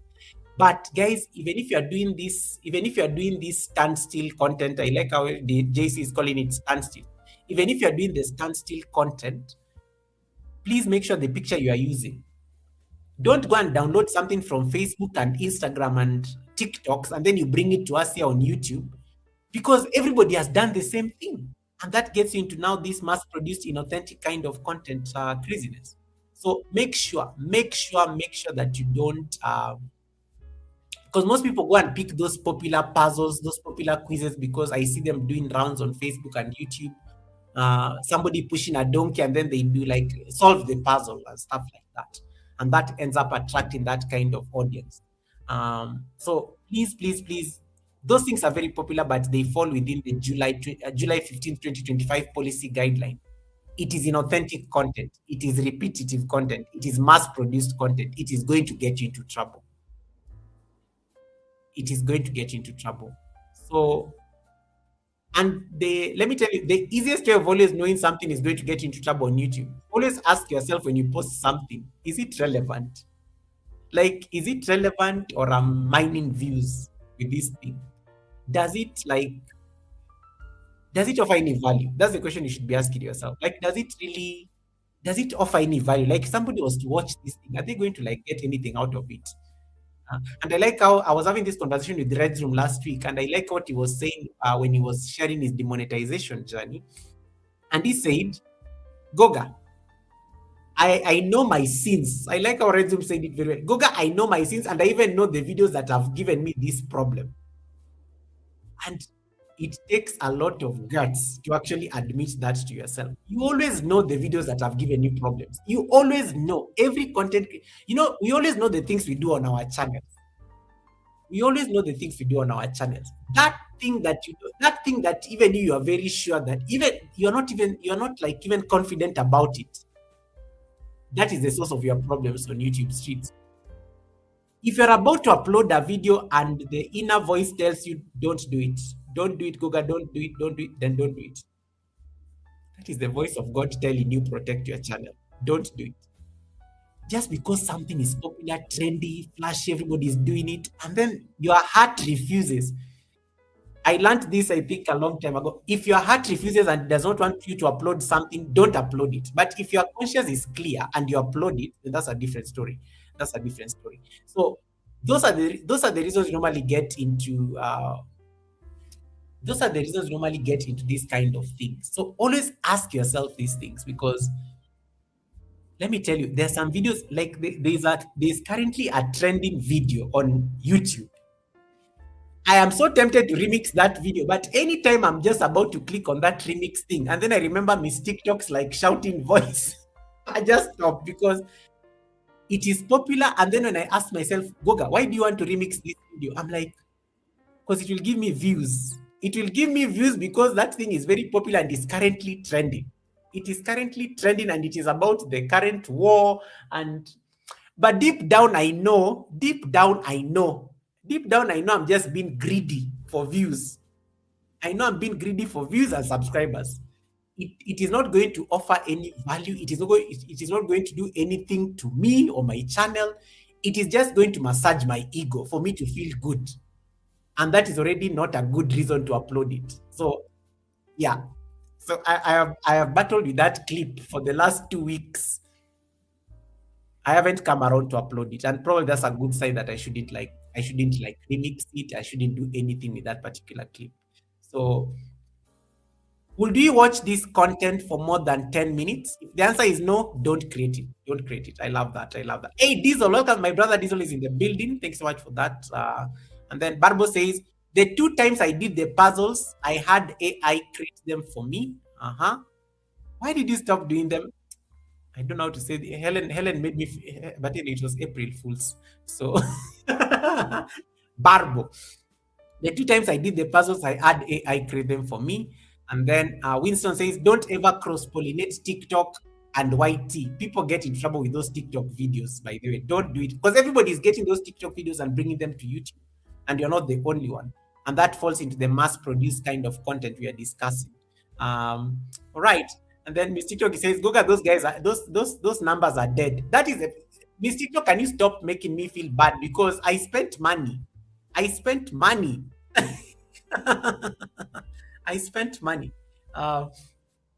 Okay. I stopped doing the puzzles after the 2 times because they were very boring to me. I like this one. I like this answer because this is somebody who, so Barbo did like puzzles, and if you cannot stand your own content, I learned this from somebody. If you cannot stand your own content, why are you uploading them for people to watch? If you cannot stand yourself, don't post it.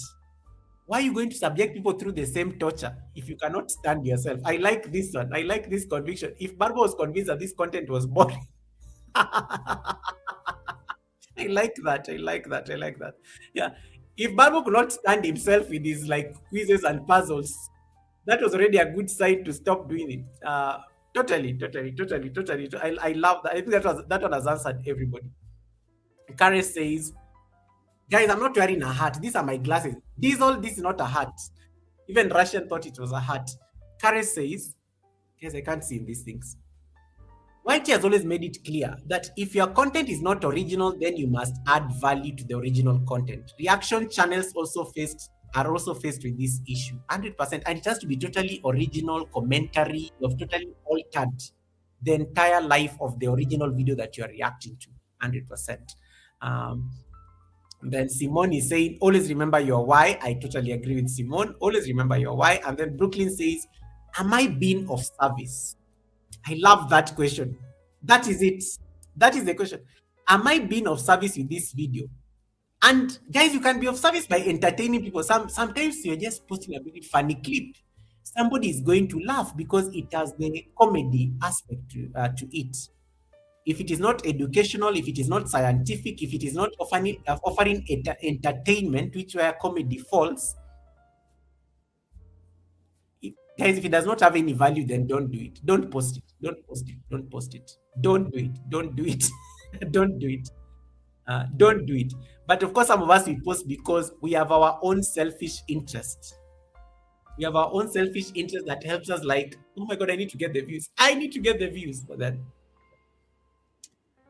Brooklyn Beauty says there was a numbers glitch on March 30th to 31st that are not accurate. Oh yeah, there was a problem on YouTube, but I think they sorted it out. They cleaned it up. Even people could not find things on their studio. That's true. That's true. Always remember your why. Always remember your why, because when you realize now you want to upload something because it's giving you a lot of views and it is not your original content, you are already out of your why. I appreciate that. Dr. Stella, welcome. Dr. Stella, nice to see you. Calamity says, I assume I am torturing my community, but they keep coming back. That's a good sign that they enjoy the content, by the way. Whether it is the chickens, whether it is the gaming, whether it is the shopping halls, whether it is the gardening, that already, when people keep coming back to your channel, there's something they enjoy watching. So that you already have like the viewership. So we are either going to Winston to eat the food because he cooks amazingly. Winston was doing a premiere. I think it was very late at night yesterday. So I was like, so I got into that premiere because I was not yet asleep. Because I was trying to finish rewatching the Sunday service masquerade ball. So I went to the premiere, and then I think I was just seeing how he was, the painting the meat, the ribs, and everything like that. And I was just watching the reaction and the comments in the comment section. People love that torture because of the food, and that already he already has his like people. He already has his people and his viewers who come to watch that kind of content. And it was, of course, it's an authentic video. You can see a lot of work has gone into recording the video and putting the content out there. In short, guys, we are being told to stop being lazy. We are being told to stop being lazy, create your own content, because you will never get into trouble with your own content. You will never get into trouble by promoting your own videos, remixing your own videos into the shorts that are popular, making AI versions of your video. But again, make sure you give it context so that you're not mass producing the same thing. Be changing templates. Those are good practices. Be changing templates, like when you're doing something. Don't be doing the same thing, using the same template, using the same music, using the same text. Change things around. Change things around when it comes to this particular content. My best practice, if you really remix is good, but remix is getting people into a lot of trouble. Stick to your own content. Or if really you have to get out of your content, maybe you want to remix somebody's video, but make sure that it is something that is very useful and you're going to totally change the trajectory of the original video. Like the example I was showing you with Hajarin's latest shot. And sometimes you may need to ask their permission. Probably remix people that you know in the community. They are likely less to be they're most likely going to be less problematic.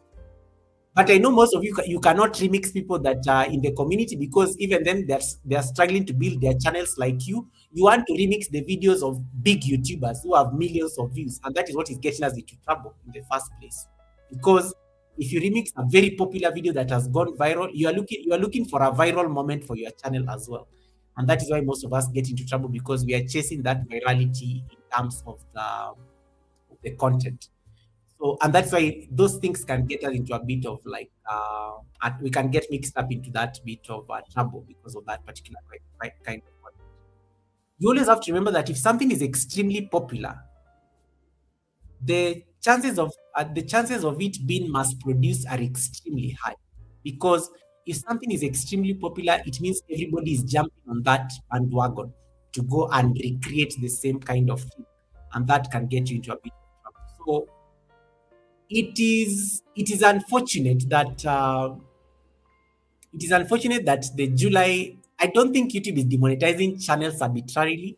I think YouTube is just decided to enforce the July 15th policy more seriously, and that is why we are getting into into these problems.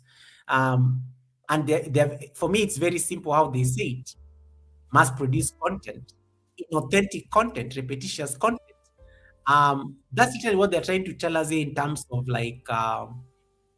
in terms of what you need to do in terms of our channel.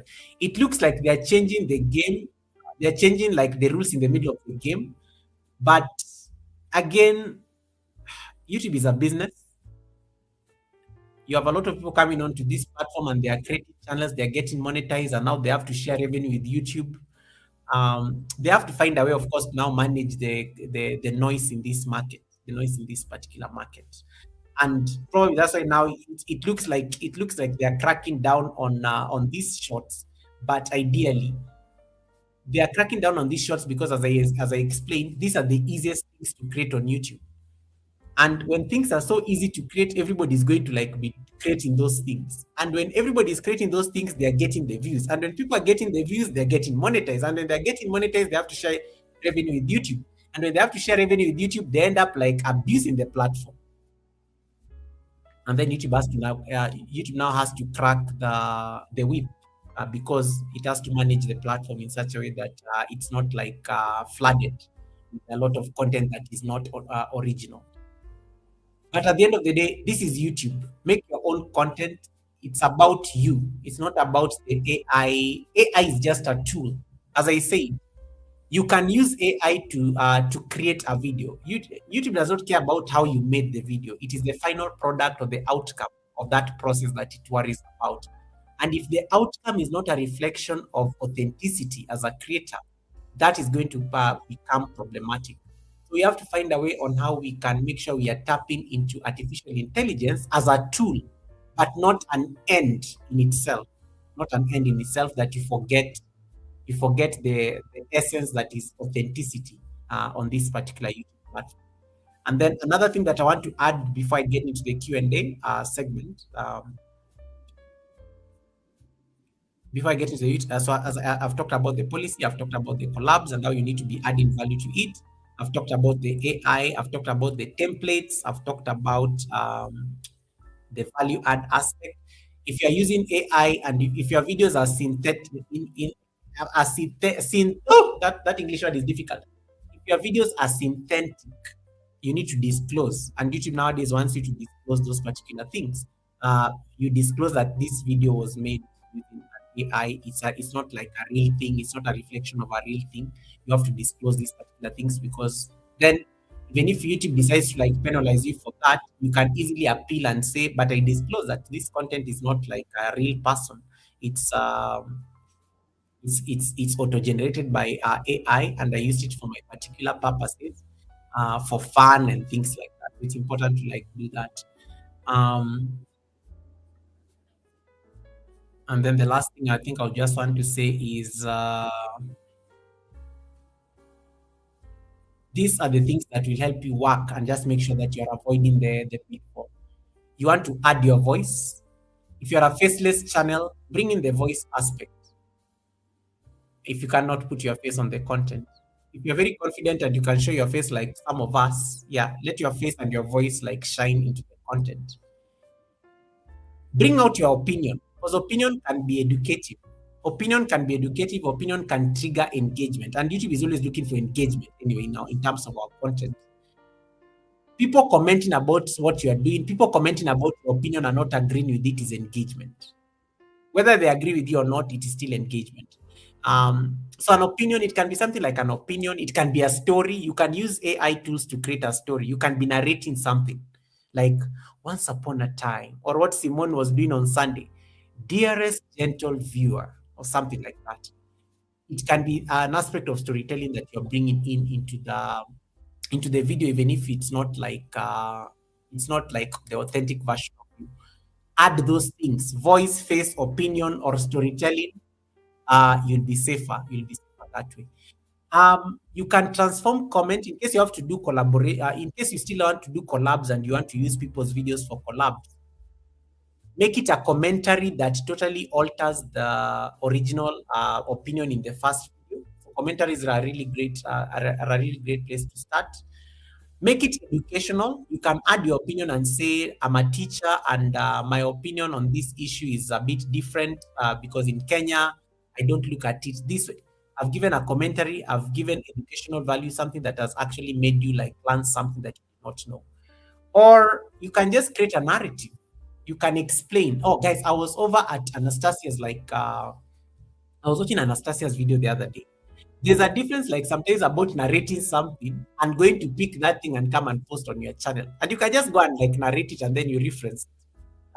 You can go reference it, like the way we share receipts or something like that. Have you ever realized I've never copied anybody's receipts to bring it to my channel? You narrate it because that makes the difference because you also want to protect yourself from people's particular content. So YouTube is not demonetizing people. They are essentially just trying to remove unoriginal stuff. They are trying to remove content that looks like it's mass produced. They're trying to remove content that looks like it's inauthentic. And it is just an originality problem. For me, in my personal opinion, I think it's an originality problem. And they are finally cracking down on this originality problem by demonetizing like a number of channels because of the shorts. And sometimes that originality problem now is going to like take us back to start configuring our content. You have to like create content. You have to like put in the effort to make sure that the content does not look like anybody else. Because at the end of the day, this is YouTube. Make it about you, not AI, not anybody else, not Nightbot. It has to be about you, and that you has to come out very strongly when it comes to the content. I will let it rest at that and take your questions and opinions, if any. Right. Brooklyn Beauty says, as I learn my brand and mottos are coming. Nice. Protect your name and your brand. That is from Mr. Winston himself, or what did he call a big bad manual for something. Let me see what else I've missed. I have applied for patents on phrases that are common to my channel, and I have one approved so far and waiting for one or two more to be completed. Okra finyam, sorry, food finyam. I'm sure that is the one. Food finyam. Okay. Let me see if I missed anything. Yeah. I said hi, thanks so much, Jiva. Hey, Always Lifestyle. Welcome, welcome. Always been a minute. Welcome, Always Lifestyle. Thanks so much for coming in. Bagbo says opinions can lose viewers 100%, but at least it's still an opinion. It's still an opinion. It's still an opinion. And it can also trigger reactions. You know, you can even rage bait people with opinions. You know, you can rage. There's a channel I follow. This person always just annoys people and gets a lot of comments. There are people's entire existence, Barbo, is annoying people so that they can get views and reactions. There are people who actually just do that purely on YouTube. They rage bait people. People get so angry, and then they are busy on the comment section. You can actually do that. You can actually do that. It's a strategy that you can use. Goga, I thought I was the only one with a frozen screen. You're back now. Oh, thanks so much for that. I did not even know that I was frozen. Let me, because I've opened I think I've opened my StreamYard on this side and my YouTube is on the other side. Yeah. Any questions, any comments, any additions, any experiences that somebody would want to share? And I like this comment that came in from Kat and Jack. And Kat and Jack said that she was demonetized a long time ago because she did not change her video enough, and they caught it, and they called it inauthentic, and they are right. You know, I like when people admit their own. People admit and say, I'm not even going to start arguing with YouTube because they are correct on this matter. So that's what Kat and Jack shared with us earlier. It takes a lot of guts for you to admit this. It takes a lot of guts for you to admit this. And I love this because this actually helps now frame the context. The only thing you can never be sure of on these whitey streets is your own content. That is the only one that you can always bet on that. You can always bet on that content. Um, this one said, build your content and channel now for what you want it to be in the future. Because once you get recognized and start growing, remember your subscribers are going to go back and watch your old videos. Yes, this is true. This is true. This is true. This is true. Um, this is absolutely true. Okay. Now, are you guys ready for receipts? Now that I don't see any questions on the chat, I want to discuss some receipts about the party. This is now my authentic content. This is now my authentic content. I want to discuss receipts. Any questions, any comments, nothing? Okay, let us discuss receipts. Let me share something on the screen. These are my receipts. Allah, where are they? Look at these receipts, guys. These receipts are about the host of the ball. The host of the masquerade ball on Sunday. These are the receipts are about him. If I can pull this out. Let's see. Where are those receipts? There are some very hot receipts. Guys, these are receipts. It's the receipt section.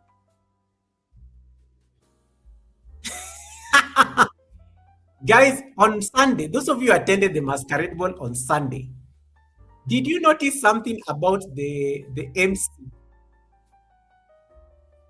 Those of you who attended the masquerade ball on Sunday, did you notice something different about the MC? There's something about the MC. If somebody gets it, I may gift them something. There was something about the MC on Sunday. I could not discuss it during the Sunday service, but now I am ready. And the good thing is driving, so he's not going to type anything. Anyone who noticed something different about the MC on Sunday? Anyone who noticed something different about the MC on Sunday? Receipt segment, and then we go. We have 20 minutes to leave the live stream. We have 20 minutes to leave the live stream. We have 20 minutes. It's time for receipts. It's time for receipts. We have 20 minutes. There was something about the MC on Sunday. Those of you who did not, those of you who had the masquerade ball on Sunday, you should have noticed something about the MC. I want to see who picked it. I want to see who picked that receipt. I want to see who picked that receipt.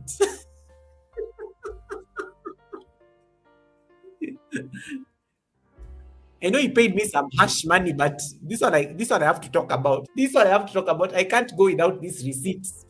I can't go without these receipts. My entire existence was like to discuss these receipts before I leave the academy. Diesel says, I went back to catch up on what I missed that night, Goga. What time did you end up going to bed? Diesel, leave me alone. I went to sleep at, what time did you finish the live stream? I think it was like around 3. Then we went on a raid and I stayed on the raid for like the entire time until the lady finished the live stream. I was going to sleep in the morning. The good thing I was not working on Monday. So I was lucky because on Monday I was off. But let me tell you, I think I got back my energy yesterday. Monday I struggled. Monday I was struggling so badly. Oh my goodness. Monday and then I was asleep I slept so early on Monday because of course I did not sleep enough on Sunday. The party excitement wore off yesterday. Yesterday I think around this time I was now okay to like show up. So I started visiting a lot of channels yesterday, and today I'm feeling much more relaxed. Let me tell you, it was late because I think I slept at 3. It must have been 3 in the morning or something. It was 3 in the morning because the live stream went for like about 6 hours 50 minutes. And were it not for Red Room, I would not have ended. I think Red Room is the one who made me end very fast because we needed to raid and we did not want that lady to end the live stream. Otherwise, I would have crashed. And people would have gotten some very hot receipts if I crashed that jet that day. But the beauty, we went on a raid to a very beautiful lady. She's called 60 plus Sophie. 60 plus Sophie. So she kept us busy for like about 1 hour, and she's amazing. She's a 64-year-old amazing lady who's trying to build her channel. We hung out there until she ended. So that was a very beautiful like stream. East African workout girl got the receipts about the MC. Tandra says, I got one receipt, but I don't want to offend anyone. Tandra, say it. You're not offending anybody. Tandra, say it. It's a free space. Tandra, can you say that receipt? In my culture, we normally say it so that your heart can be free. Speak the receipt so that your heart can be free. Tandra, you won the giveaway. You can discuss the receipts. Tandra, you won the giveaway. Speak it. Say it loudly. Yeah, say it loudly so that your heart can be free, Tandra. What is the receipt? What is the receipt, darling? Share it. You're not going to offend anybody. Tell us. But East African got the receipts. These are the receipts, guys. Let me see if I can put it up on the screen. Most of you came to the masquerade ball. You missed one fundamental thing.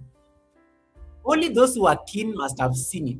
And most likely it is the ladies. The ladies are the only people who may have noticed. I noticed yesterday when I was replaying the live stream. Let me see whether I can get it. It is somewhere here. These are the receipts.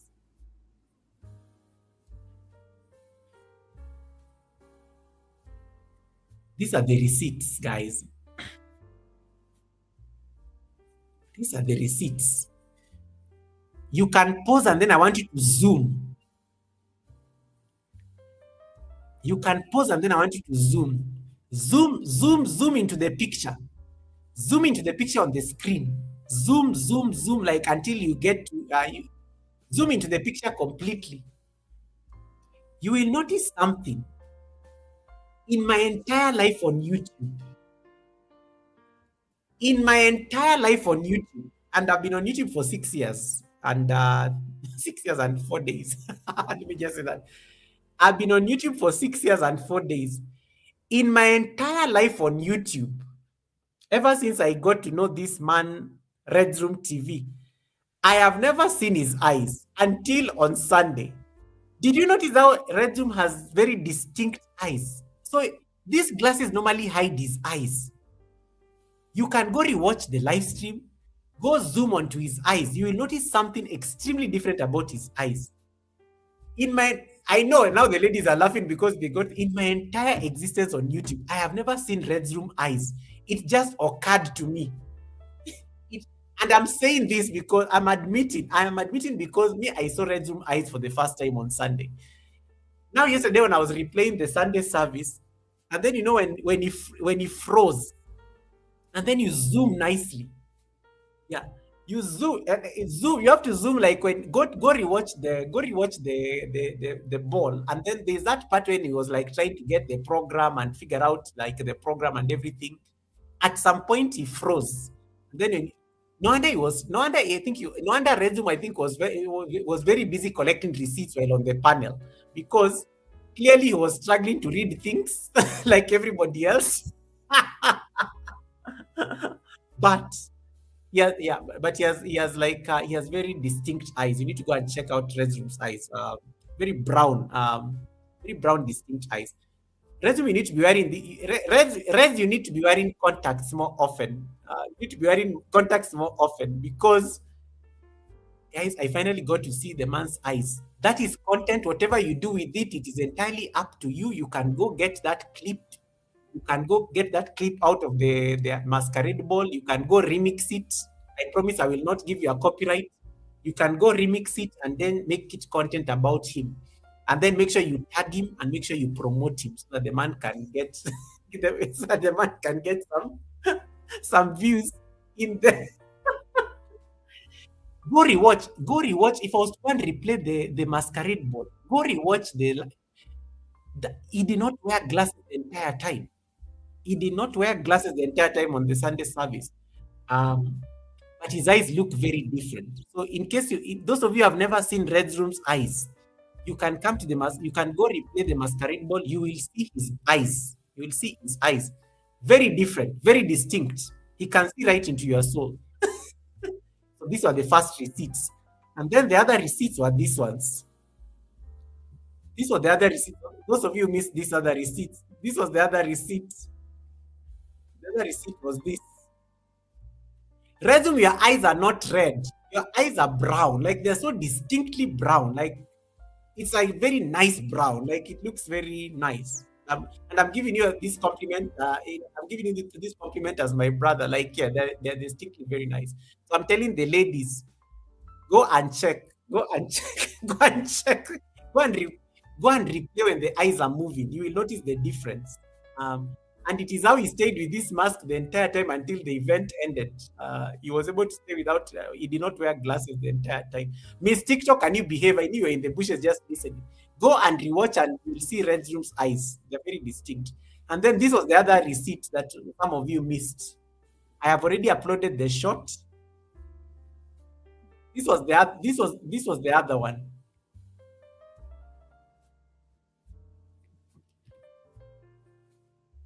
This was the other receipt.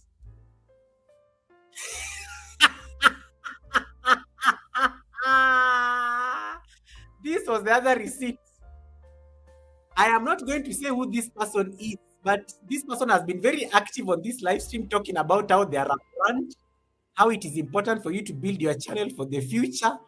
I have not said anybody's name, but that picture you are seeing on the screen, that is a very respectable member of Tribe Goga.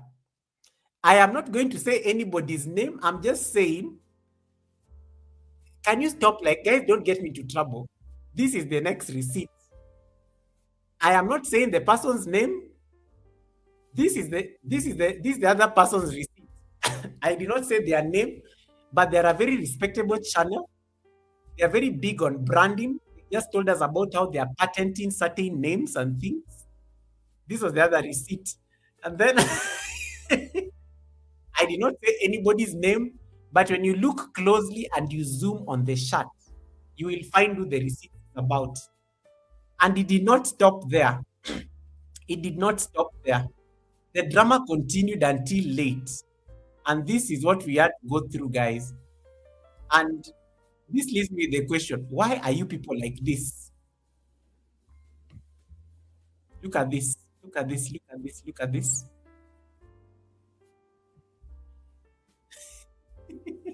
Look at this, guys. And it is not AI.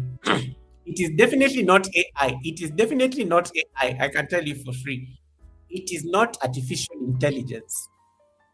This is a member of the tribe Goga. If you want to know who this person is, just look at the breast pocket. Just look at the breast pocket. The person is very big on branding. You will know who it is. Because the brand sells. The brand sells who this person is. And then as if it did not stop there. As if it did not stop there, look at this. Look at this. Look at this, guys. It did not stop there. The drama did not stop there. It continued. It continued. The drama continued. Wait for it.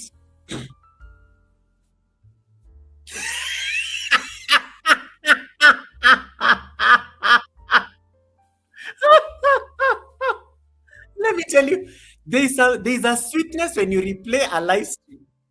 There's a sweetness when you replay a live stream that you did not see when you are live. There is a sweetness that when you replay a live stream, it's like watching a Netflix series. Let me tell you, when I got to this part of the live stream yesterday, I was laughing out loud in my house. Oh my goodness. Guys, I was alone in the living room. I just burst out laughing like a mad person because what is this? And then he just kept on turning his head. Guys, at this point, I was done. At this point, I was done. I was like, guys, you played too much on this white stick. For me, it is how consistent the brand is. I did not say the person's name, guys, but look at the left breast pocket. You will know. Look at the left breast pocket. You will know who it is. I did not mention any names. I am not discussing people's receipts. I am just saying, look at the left breast pocket. You will know. He has patented even that word. You will see. Just look at the white, just look at that white writing on his left breast pocket. You will know what it is. And it did not stop there. It did not stop there. It did not stop there, guys. This is where it all started. It did not stop there. And then I'm going to say something that he wrote. It did not stop there. Look at this. Look at this, guys. It did not stop there. It did not stop there. Moral of the story is what was going like. I like how the brand is very consistent. Look at his shirt. You will know who it is. You will know who it is. The drama did not stop there. People are struggling to go and purchase masks. Somebody came with 4 masks at the masquerade ball because they could not make up their mind on which one they want to wear at the, when they are speaking. And then he comes to my comment section. He comes to my comment section today. He comes to my comment section and he has the audacity to ask, Goga, thank you so much for that beautiful event. But I just thought you should know that those are not the only masks I had. If you can organize another event, I can come and showcase the other 10 I have. He has other 10 extra masks that we did not get to see. Guys, at this point, this man needs an intervention. As the Jamaicans will say, this not safe. This man needs an intervention because what is going on? And these are not like according to him, these masks are not like, this is not all of it. This is not all of it. Apparently, he has extra masks that we never got to see at the masquerade ball. He only picked these ones because he thought these were like the best. Does he collect masks for a living? I have so many questions. I have so many questions about, but we are not going to mention names. Remember, it's a safe space. We are not going to mention names. But in case you missed the masquerade ball, these are the receipts that you have to deal with. When you watch the video, it gives you the full effect. It is extremely funny. We'll just be laughing the entire time. We'll just be laughing the entire time because he just kept on changing them. He kept on changing them. And he was cooking at the same time. And that is the premiere we got to see yesterday. He was cooking. He was cooking the entire time while doing all these things. So go and replay the masquerade ball and then you'll get to see what all this drama was all about. Hey, Service, what kitchen, what service? How you doing, Miss Service? Thanks so much for coming in. So this was what went down at the masquerade ball, but it was so much fun. I laughed so hard. And I'm so glad that I replayed the video just to make sure that I don't miss what was going on. And let me leave it at that. And that right there, guys, is how you create original content. It goes back to the class. That's how you create original content. Winston could have just gone and said, "Can you make can you like do a video clip of me wearing a dragon mask?" The man went and got a dragon mask, and we already made a video out of it. That is how you create content. Those masquerade masks that you guys were wearing on Sunday, what stops you from making content with them? What stops you from wearing those masquerade masks to your live streams or your shorts and saying something that is educative, saying something that adds value? What stops you from using those masks to make content? Original content. And that's really the lessons right there. So in case you're going to be doing any collabs, in case you're going to do any shorts, this is the kind of creativity that I think the YT platform is asking or craving. We bring into our channel, bringing that humanity, bringing that entertainment that is so raw and human and original in its real sense. That is the kind of originality that the platform is demanding of us. Okay? So as you as you leave the academy today, these are the few things I want you to do. This is going to be your homework. I know some of you don't like homework, but this is going to be your homework. As you leave the academy today, I want you to do the following things. Where is it? I put in this assignment somewhere. I want you to do the following things. I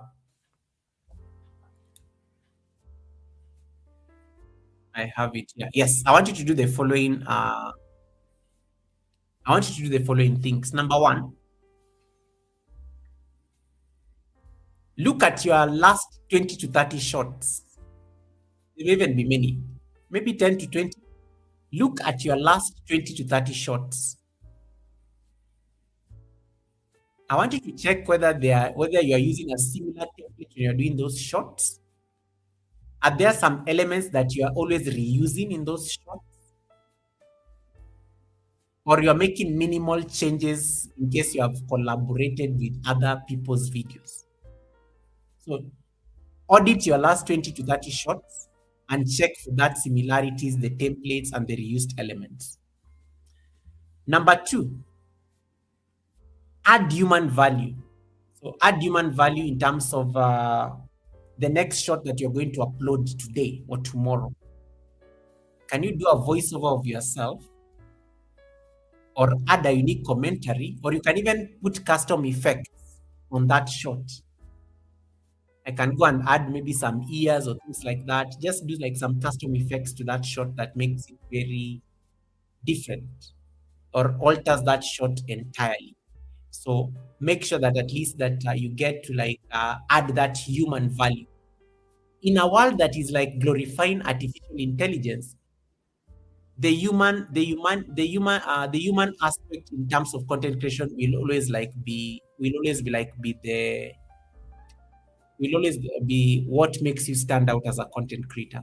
So even if you're generating AI videos using the new YouTube tool for AI videos, see whether you can bring in the human value in terms of that. And then the next thing, in case you're going to do a collab, whether with your own video or somebody's video,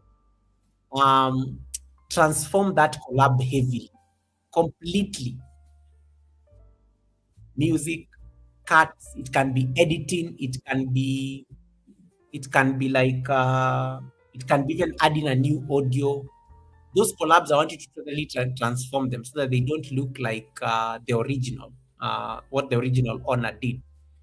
And then don't mass upload those collab videos. You don't want your channel to be like singled out as a channel that is always just uploading people's like videos. So just test them small, a little.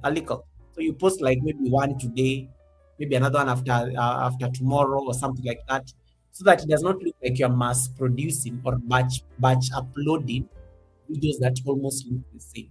Okay, make sure that at least is very clear. And then the best practices when it comes to this upload, you want to change the thumbnails a lot. Make sure the thumbnails never look the same, even in terms of the text that you put on the thumbnails and even the titles. And then space out your uploads.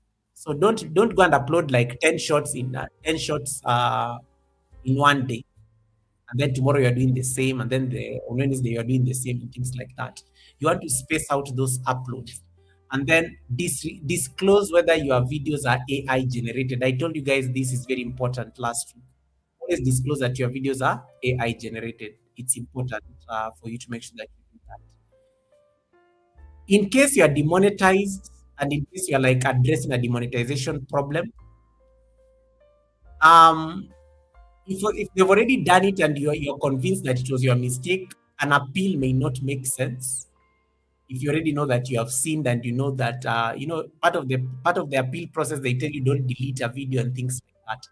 So unless you have any evidence that your video was original and it was not like lifted from somewhere else and it's not mass-produced content, chances are high that appeal may not succeed. But in case there are some shots on your channel right now that are risky, please delete them. And if there are so many, don't go and mass delete them. Delete them small. Don't go and like say, just say we delete shots and then you have like 100 shots that you want to delete because you think they are risky. No, don't do that. Go and just like stagger the deletion. Go and put them on private, and then you can deleting them progressively. But make sure you check whether they have any problem first before you start that process, especially the risky ones. you know very well that there are those shots that look risky on your channel. Make sure you get rid of those like risky shots. Um, and that is I think my homework I have of you. So it's important for you to make sure that at least that you look into these particular issues and dynamics. Right. Hey, Tulips Corner, welcome Tulips Corner. Nice to see you. Thanks so much for popping in. How are you doing, Tulips Corner? Uh, Workplay Live is in the building. Workplay has an amazing platform. Let me see if I can pull it up. Workplay has this amazing platform that you guys need to try out. Um, it's great for content creators. He's been promoting it a lot on his channel, and also on the live streams when you meet him.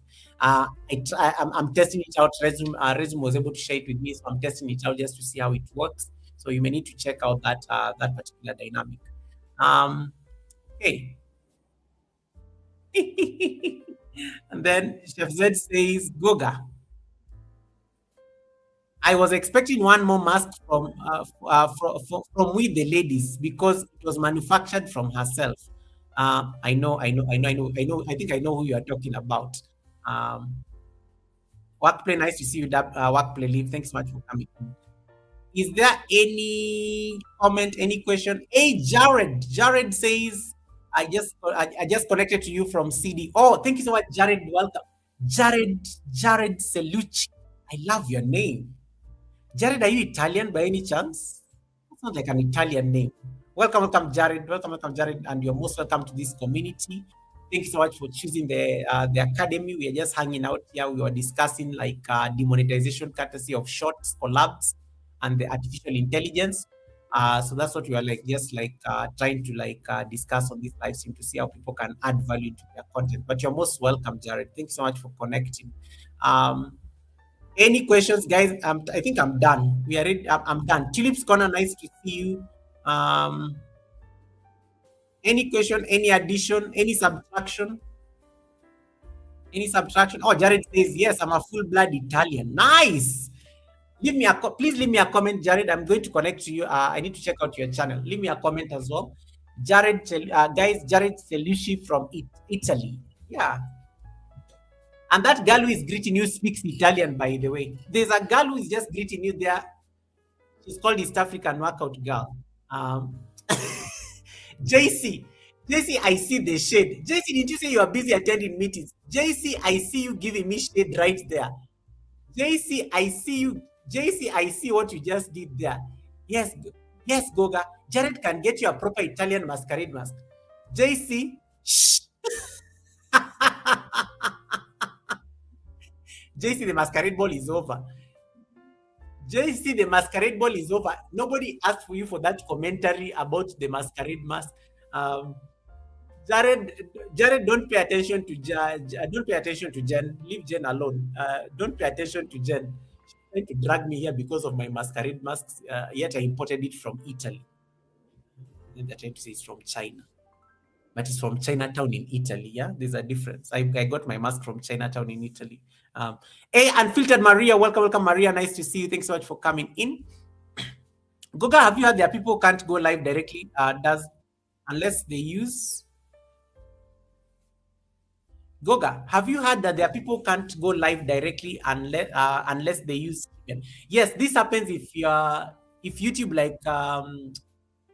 this normally happens when you get into problems with YouTube. They can ban you from going live direct for 3 days or something like that. Sometimes it takes longer, especially if the infraction was big. YouTube can freeze you going live. I know there's one person, there's a gentleman, Joseph. Joseph was stopped from going live by YouTube for like 1 month. They returned his live stream privileges after 1 month. But I don't know what was the problem. I think it was I don't know what happened in one of the live streams. In one of the live streams, I think there were kids. And there were kids who came into the live stream. He was not on the camera because he's a farmer, so he was busy working at the farm.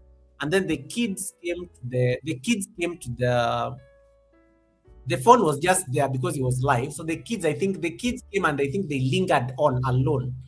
And then YouTube shut down the live stream and stopped him from going live for like about, I think it was 3 weeks. Yeah, 3 weeks. But I don't know. Yeah, so usually those when YouTube stops your live stream privileges, there is something that they flagged on your channel, so they punish you for it because and usually it happens when there's a yeah, it usually happens when you have a problem. There's a problem that they flagged on your channel. That is why they will stop you from going live directly on their platform.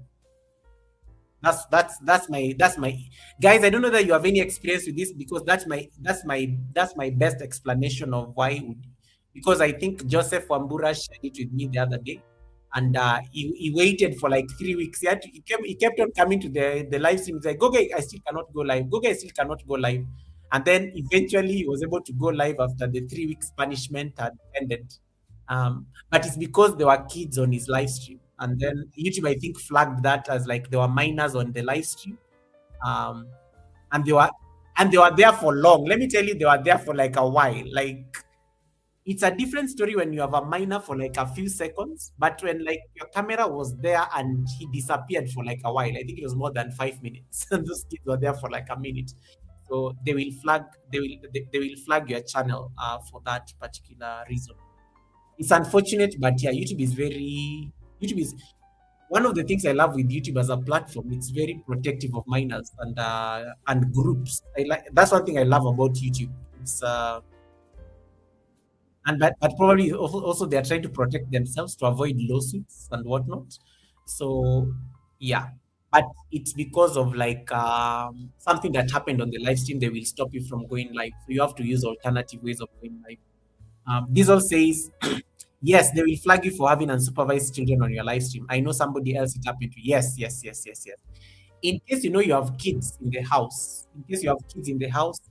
always make sure you just turn off the camera. Always make sure you turn off the camera when you're, in case, like, let's say I have to go and attend to the kids, or let's say maybe I'm going to get a glass of water. You know, you don't have control on it. The kids love things. Kids love devices. If I was to put these things and the kids around the house were to come here, they love this setup. They see a camera, they see a laptop, they see lights. They will linger on here, and then that will be a kid, unsupervised kid on the live stream. So you will not be able to go live directly on the YouTube app. You'll have to now find alternative ways, Restream, StreamYard, OBS, EVMax, and the rest to go live. But yes, thank you, Maria, for that question. Yes, you can use StreamYard, but you can't use the YouTube app. Even that's what I told Joseph. Like, why don't you just go live directly on StreamYard, because you can bypass it that way. Bypass it, but you can't go live directly. They freeze you for 3 weeks or something. They freeze you for 3 weeks. It used to be 3 days, but nowadays it appears they're getting stricter. It's getting so strict nowadays. It used to be like 3 days. There's a time one of my channel members, I think, was flagged for 3 days, so she could not go live for 3 days. But then after 3 days, she came back. But nowadays, I'm shocked people stay for that long. But after 3 weeks, I think they should be back. Thank you for that question. Diesel says, I only use StreamYard when I'm going live with Google. It's a good one. Oh, goodness. Yeah. Anyway, guys, is this YT life.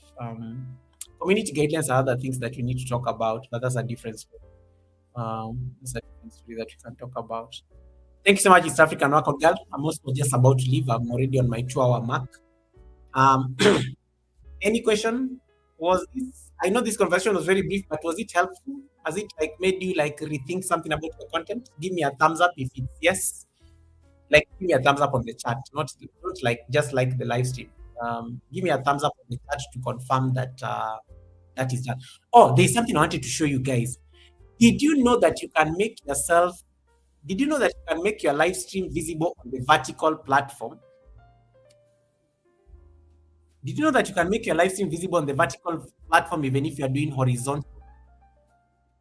Did you know that you can do that? Let me show you. I just discovered this today. Let me tell you something. Sometimes I don't know. Did you know that you can go live? Let me show you. Did you know that you can have both your live stream on the vertical platform and the horizontal platform? without StreamYard. Forget about the JC says yes. Hey, Thrive and Glow with Joe. Welcome, welcome, Thrive and Glow with Joe. How are you doing, sister? Thanks so much for coming in. And then Diesel says, always good to see you, brother. Go guys, especially after work. Thank you so much, Diesel. I really appreciate that. And thank you so much for what we did on Sunday, for keeping me company when Resume, I think I had to go collect receipts. Let me show you something on the screen. So there's this window I'm going to share with you. Is it this one? It has to be hold on guys. Let me see that I can pull it. Let me see that I can get it. So yes, I'm just going to share my screen. So you guys should be able to see my live stream.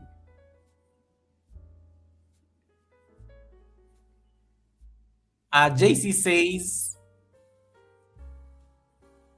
yes, I did several tests after you showed us. Guys, anytime you are going live and you have your laptop, anytime you are going, I'm choking because I've not drunk water while on the live stream. Let me get some water. Let me get some water. I'm choking. Anytime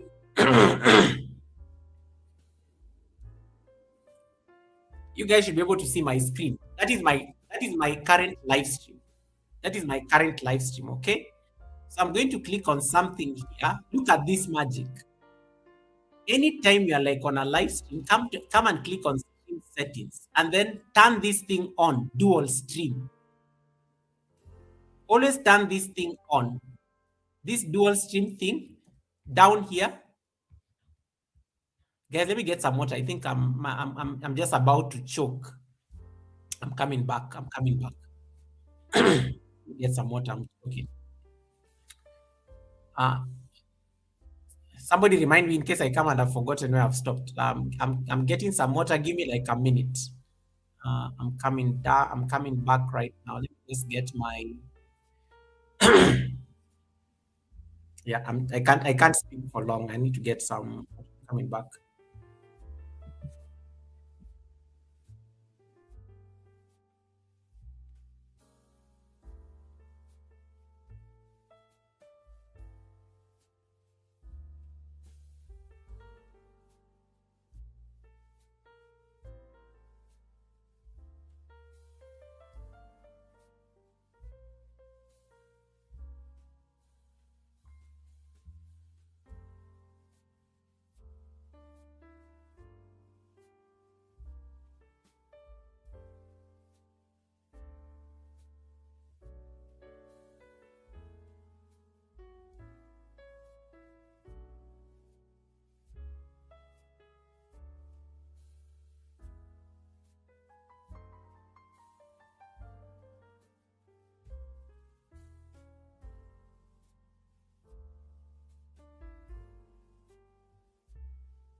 Okay, I'm back.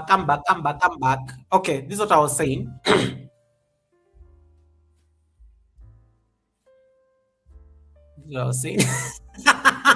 Diesel, I will kick you out of this live stream.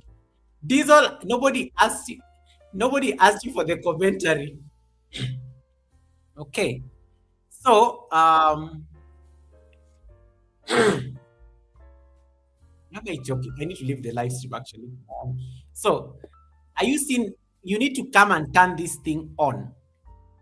This part written dual stream. This is the control room. This is the YT Studio control room. So anytime you are going live, go to your laptop and then toggle this thing. Hey guys, did you hear the English I used? Oh my goodness, I'm so good at it. Did you toggle this button? Toggle this button to the right, and then it will open for you this version of the live stream. Are you seeing this live stream that is on my right? So what will happen? People are watching. It will put the live stream, even if it's horizontal, it will put the live stream on the short screen. So the people who are watching the live stream, they will see this small box, and the people who are watching the big screen will see this one. So even the people on the vertical feed can find your live stream that way. Yeah. No, Tiffany, it's not Tiffany. Right, Joe, I am using StreamYard. I am using StreamYard, but before I went live, I went and clicked on these settings. You have to do it before the live stream starts. Now you can't do it. It can only be done before the live stream starts. Let me see if I can zoom it. You need to come and turn this. So you just go and click on the live control room before you start your live stream. You click on this thing. And then once this button is on this side, it tells you it's going to connect a vertical live stream from your encoder or automatically generate a vertical version to show in the shorts. What happens is that when people are scrolling down on shorts, they will find your live stream. This horizontal live stream that you guys are seeing, they will find it when they are scrolling shorts. So it's a good way of getting more views if you are doing a good way of getting more views if you are doing a horizontal live stream. So you end up getting traffic from the shorts feed, and I can tell I have traffic from the shorts feed, a bit of it. But then it's not going to be like StreamYard, because the problem with the StreamYard version of Mars, multi-aspect ratio streaming. The problem with the StreamYard one is that StreamYard creates both horizontal and vertical live streams. So you have two live streams running on your channel. This is a good way to bypass the StreamYard drama. StreamYard, of course, you'll have the horizontal and you'll have the vertical. When somebody comes to your channel like Simone TV, Blessed Life Journey, Thrive and Glow with You, I think you also do StreamYard. Winston Chronicles, I think, does StreamYard. Fluffy Diva, I think, also does the same thing. They tend to have two live streams running on the channel. So this one helps you avoid having those two live streams. So you have one live stream that is but this same live stream is also being promoted on the shorts feed. The reason I noticed this was because I was watching somebody's live stream last week, and then I found their live stream on a short, and then when I clicked on it, it was a horizontal live stream, and I was like wondering how did they find this person on a shorts feed. It's because they had turned on this thing. Yeah, they had turned on this exact thing. So you end up finding people's horizontal live stream on the shorts feed. So for me, it does it automatically. I was so impressed. So I said I will tell you guys this if we get some time, and I think it's something that you can.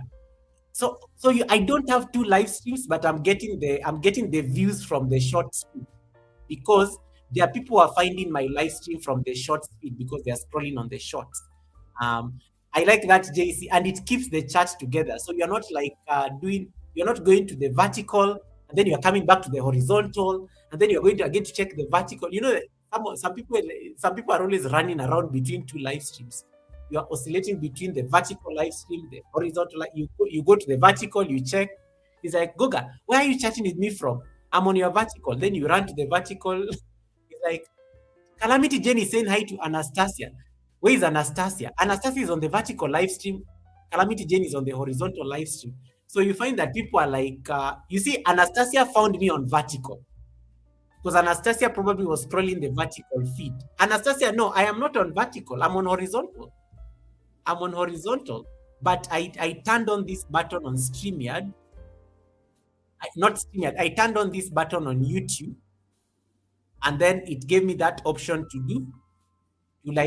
for you to find me on vertical, and it's automatic without creating two live streams like StreamYard. So make sure you try out, but you need to have a PC. You need to have a PC or a laptop so that you can be able to do this. Or you need to go and open your live stream on the Chrome version of the desktop version of your Chrome, so that you can turn on this part written dual stream. Once you turn it on, you can't change it.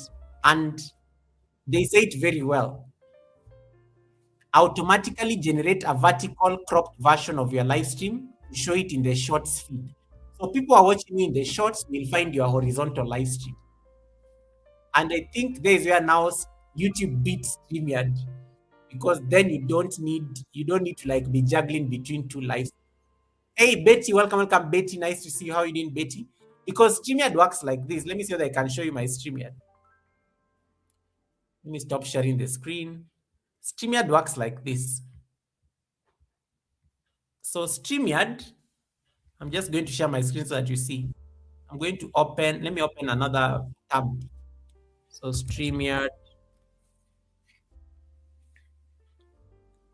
works like this.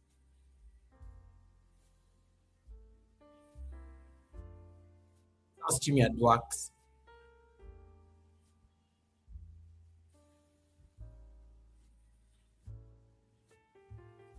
Okay, what happened? What's going on? So StreamYard works like this.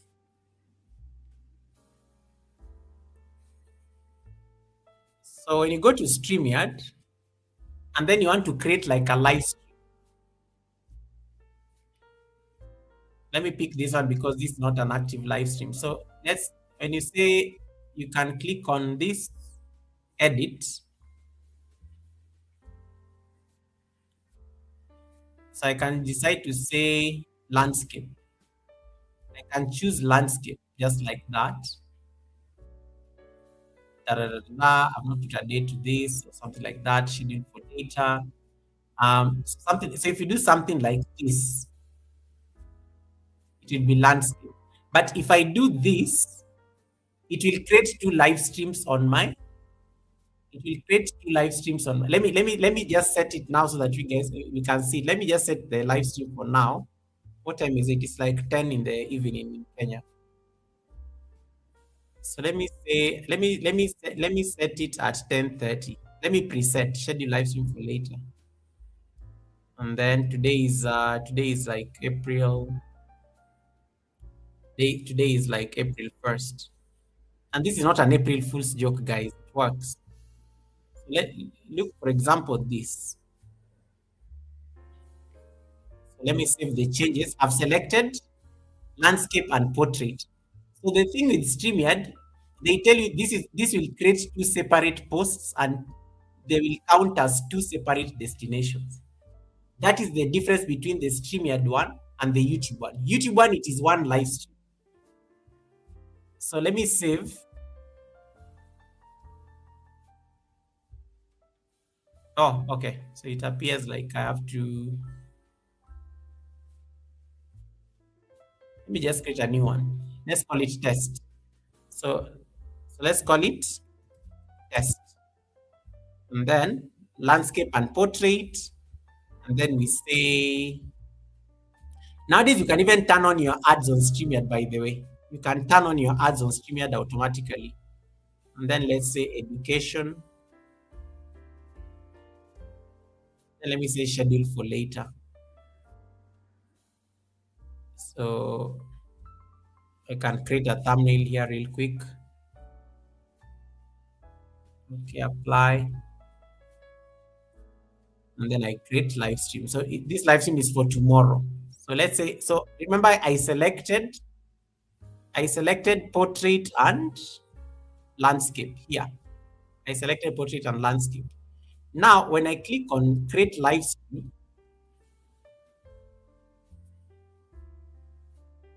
it's going to create two live streams. So that's the difference between StreamYard and YouTube Direct. So on StreamYard, it will show you one live stream test, but when you go to YouTube, you're going to see two live streams. I'm going to share with you my YouTube screen right now. When you go to YouTube now, you're going to see.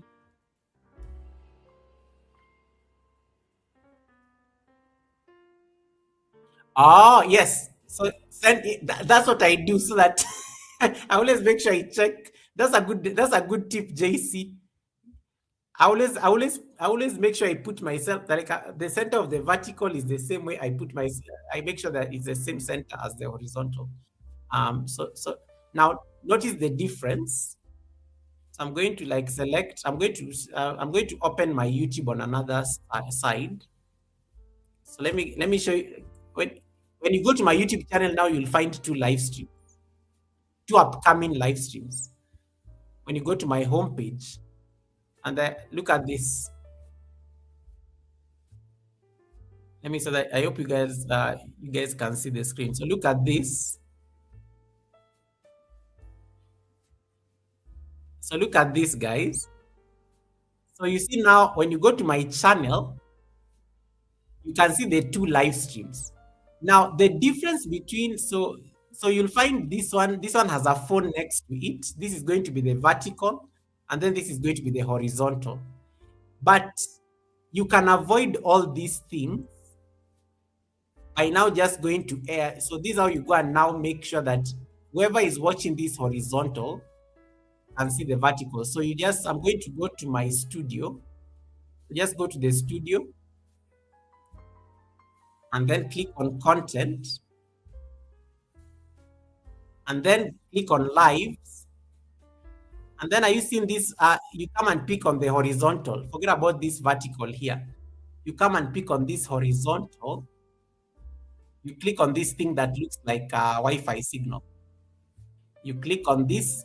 It will take you to the control room of that live stream. You see, it is not this. It's not showing the small screen here. So what you come and do, you come and just turn this thing on. You come and turn it on, and then you see it creates the vertical screen. Yeah. So you have to do this before the live stream starts. Then once you now start the live stream on StreamYard, once you start the live stream on StreamYard, it will now project even that. It will also promote a live stream on the Shorts feed. But on YouTube Direct, you need a stream key, which is like more complex. If you're doing it directly on YouTube, it's going to like require a stream key and things like that.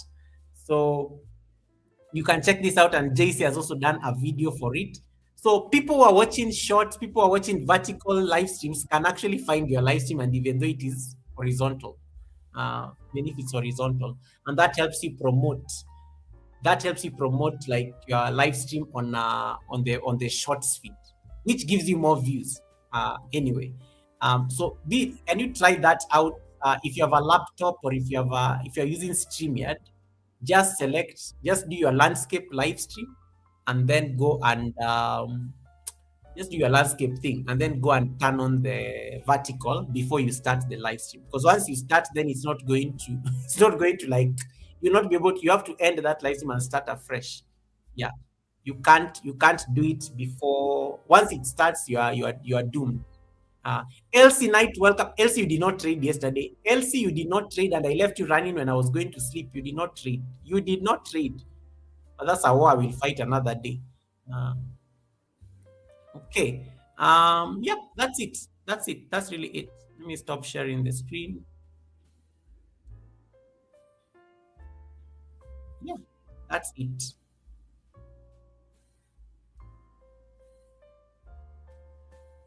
I just got 2 notifications saying that Goga went live. Wait, I did not go live. Did I click on go live? Wait, let me run there. I hope I did not click on go live, because that will be insane. Oh, they are still upcoming. They are scheduled.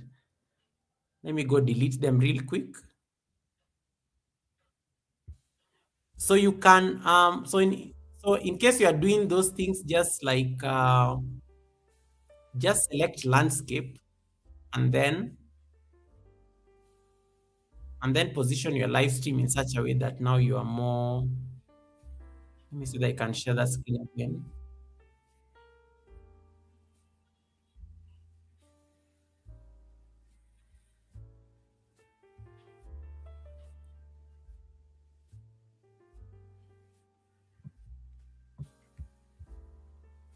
And now I'm frozen.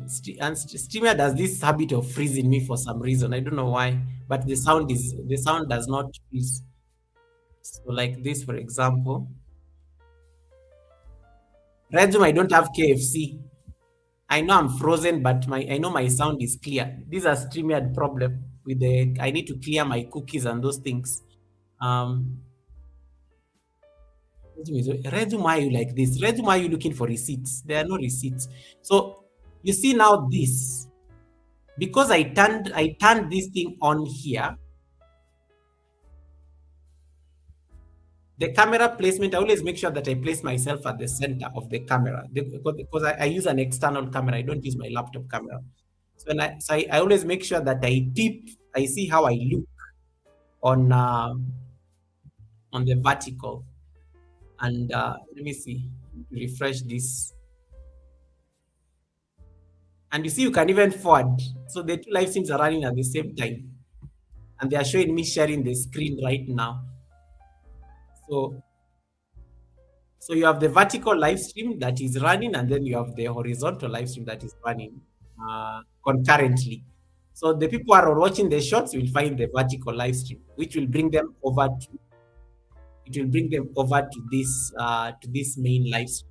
So make sure you always turn on this part in case you are doing a single live stream.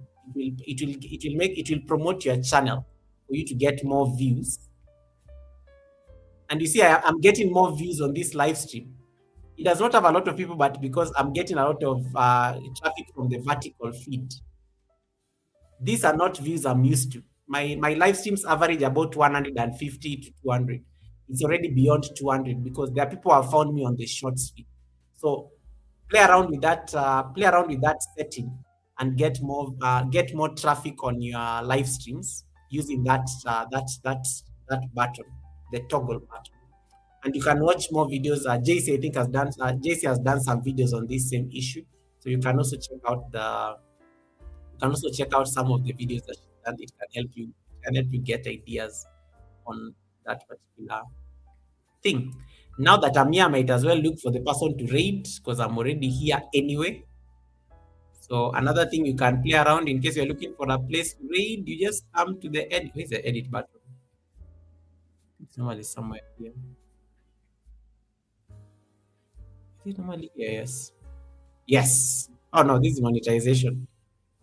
The raid button is normally somewhere here. This is the setting. Where is the set? It's somewhere here.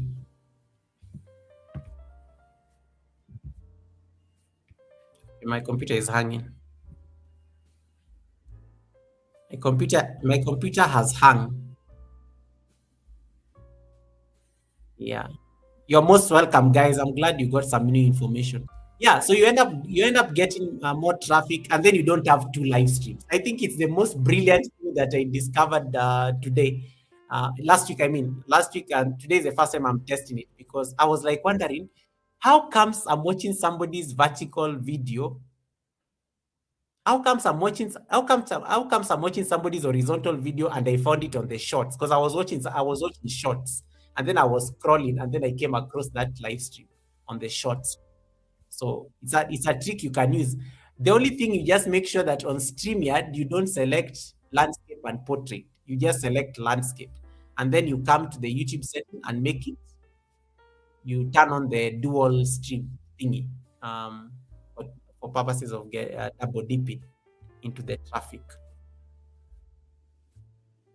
I'm trying to figure out where to read. So my computer just okay. It is back now. There's normally the setting for reading. It's normally somewhere here, is it?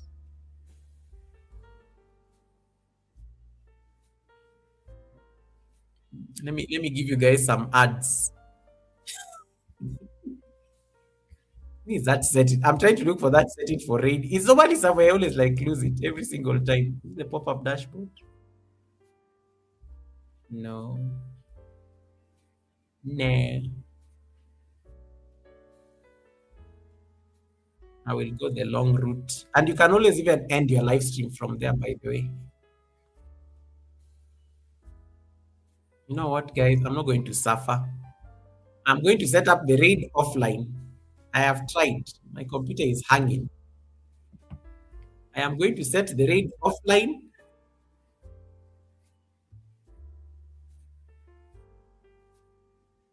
Let me set the raid offline.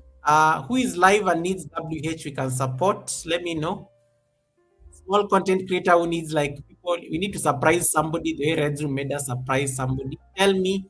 I will check whether they are raidable and then I can send you guys there. We are 17. 17 is a very good number. We can give somebody watch hours for 5 minutes. Um, let me see who is live right now. You go to your content, live stream, customization, live stream, customization, customization. Then you look for redirect, search videos from other channels. And guys, the Sunday service will be hosted by the Sunday service will be hosted by Blessed Life Journey and I. So I'm so tempted to send you to this person, but the last time I think we got into trouble when we went there because I went and called that person a priest and he's not a priest. So I'm a bit apprehensive, but I feel like going there. But the last time I sent you guys to this person's channel, you guys misbehaved. Anastasia was one of the ring leaders. Ragas was in that flight. I'm even scared of sending you guys back there because you guys got me into trouble. Anytime I select people for a raid, and then some of you decide to go and start peddling our receipts there. Why are you guys typing? I'm seeing the translator thing on my. Wow, that is hilarious. Let me adjust my camera. I'm seeing the translator thing on my chat. I'm wondering what happened. Those things that look Chinese. There's some Chinese things on the chat. I'm wondering what those things are. Some Chinese things there on the chat. Whew. Anastasia says, Goga, we only asked where is the priest. Anastasia, can you leave me alone? Anastasia, leave me. Guys, did you see the Anastasia's mask? Did you see Anastasia's mask? Now that we are here, I can as well share the receipts. Did you see Anastasia's mask? Hey, Abide is in the building. Welcome, welcome, beautiful. How are you doing, Abide? Did you see Anastasia's mask, guys? She was voted as the one wearing the best mask at the masquerade ball. She created her own mask. She designed her own mask. This is what we had to deal with on Sunday. It is the creativity for me. It is the creativity for me, guys. This was voted as the best original mask at the masquerade ball. It was voted as the most original. It was made out of styrofoam. It was made out of styrofoam from the. This was one of the best masks actually.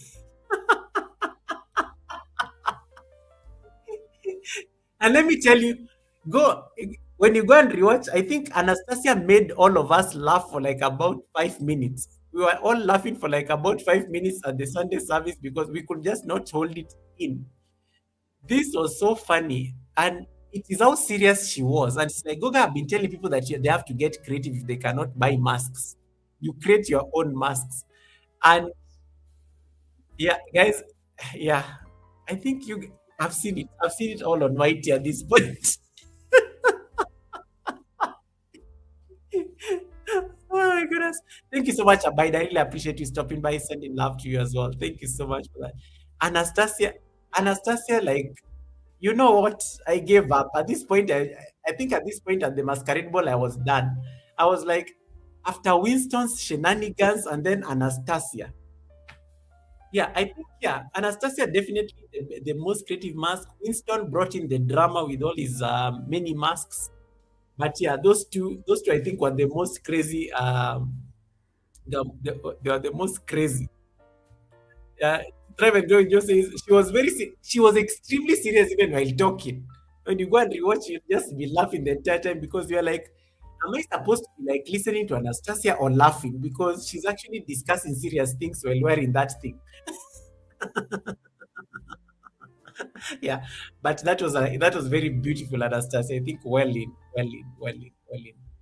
Oh my goodness. That was so funny.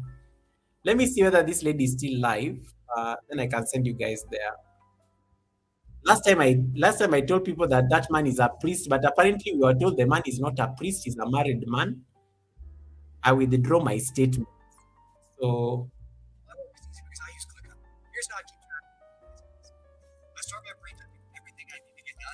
whether she's live. use this every day. So when you talk to a private relationship, the Vatican II is using the church. I am sending you back to that. Don't say it is a priest. We just go there. We give him. Please give a thumbs up and stuff. And don't ask questions. Okay, just go there. Leave a let's. She only has two people watching, and I know she's very supportive. So just leave a comment, and I know she's going to connect to you. She's our beautiful sister, Herald of Mary, all the way from Nigeria. Uh, please, when you land there, don't say anything about a priest. Don't ask me anything private on that live stream. Just give your thumbs up and your Google read and let it end there. Don't start discussing anything that I did not say anybody is a priest. Just run along with the read. Okay. You just type Google read and leave it at that. Stop giving further commentary. Google, is this a priest? And stop asking me personal questions on that live stream. I will not answer. I will ignore you. Okay, because last time we got into trouble because somebody decided to say that that was a priest. This one says, Google, we know how this is going to go. Ah, that's why I'm giving disclaimers here, left, right, and center, because last time we got into trouble. We got there, and then Anastasia is busy like shouting, Goga, where is the priest? And the man was talking on the screen, guys, and discussing very serious Vatican church things. And then Anastasia decides to start putting me on the spot there. And then now the lady has to clarify that the man is not a priest. Now it looked awkward. Don't embarrass me in people's houses. Okay. I have sent you guys on a raid. You go and give her support. Stay there for a minimum of 5 minutes so that she can get that support and she's a newly monetized channel. And then we'll discuss these receipts on Sunday. Don't ask me anything on that live stream. I will not answer. I will ignore you. I'm just going there because we're going to support Herald of Mary. Yeah. So don't ask anything. Like whatever you are thinking on that live stream, and based on what I've taught you today in this class, if you are thinking something and even you know that you cannot say it aloud, don't ask me on the chat. Okay. If you cannot say it aloud to yourself, don't ask me. Just say go get it and give a thumbs up. Let it. Thank you, guys. God bless you. I will see you on Sunday when I'll be I'll be co-hosting this the Sunday service with Blessed Life Journey. We are going to discuss a lot about growth, about why she does what she does on YouTube. She's going to give us tips in terms of how you can grow a channel and grow a community. What are the lessons she has learned in terms of the channel and so on and so forth. That is what we're going to be discussing on Sunday with her at the Sunday service. You are all welcome. May you have an amazing rest of the week. It is the Easter weekend. It's the Easter weekend, by the way. It's Good Friday. It will be Easter Sunday. So you are all welcome in that special Easter live stream. Take care of yourselves, guys. God bless you, and keep creating. Keep creating, but again, be very careful so that you don't get into trouble. We still want you to be in the YouTube partner program. We want you to have your channel. We don't want you to lose your channel because YouTube can be very crazy. And then, we'll see you on Sunday with Blessed Life Journey. Take care of yourself and watch my latest shot. You will get all the receipts there about people and their masks. Go and watch all the latest shots there. Okay. So let me see that I can get the live stream. I think I've already set up the raid. Yes, it's still live. Had not done save changes. Oh, that would have been a crash. I had not clicked on save changes, and she does not have Nightbot, so we'll be fine. She does not have Nightbot. Take care. All right. Let me get the jet. Let me get the Google first one. Welcome to the Garden Show, where we'll help you grow on YouTube. We'll teach you how, so come on, let's go. Live stream tutorials, the secrets we will show. Hit that like, share, subscribe, and let the gaga flow. Learn the tricks of the Hi trade, guys. take you to new heights, from editing techniques to creating stunning lights. Gold has got your back, we'll be your guiding lights. Join the conversation and let's take flight. Welcome to Gaga, the place where dreams come true. Live stream with us, we're here to help you learn, grow and share. That's what we love to do. Hit that like, share, subscribe, and let's make it through.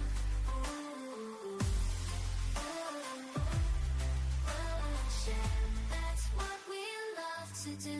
Hit that like, share, subscribe, and let's make it through.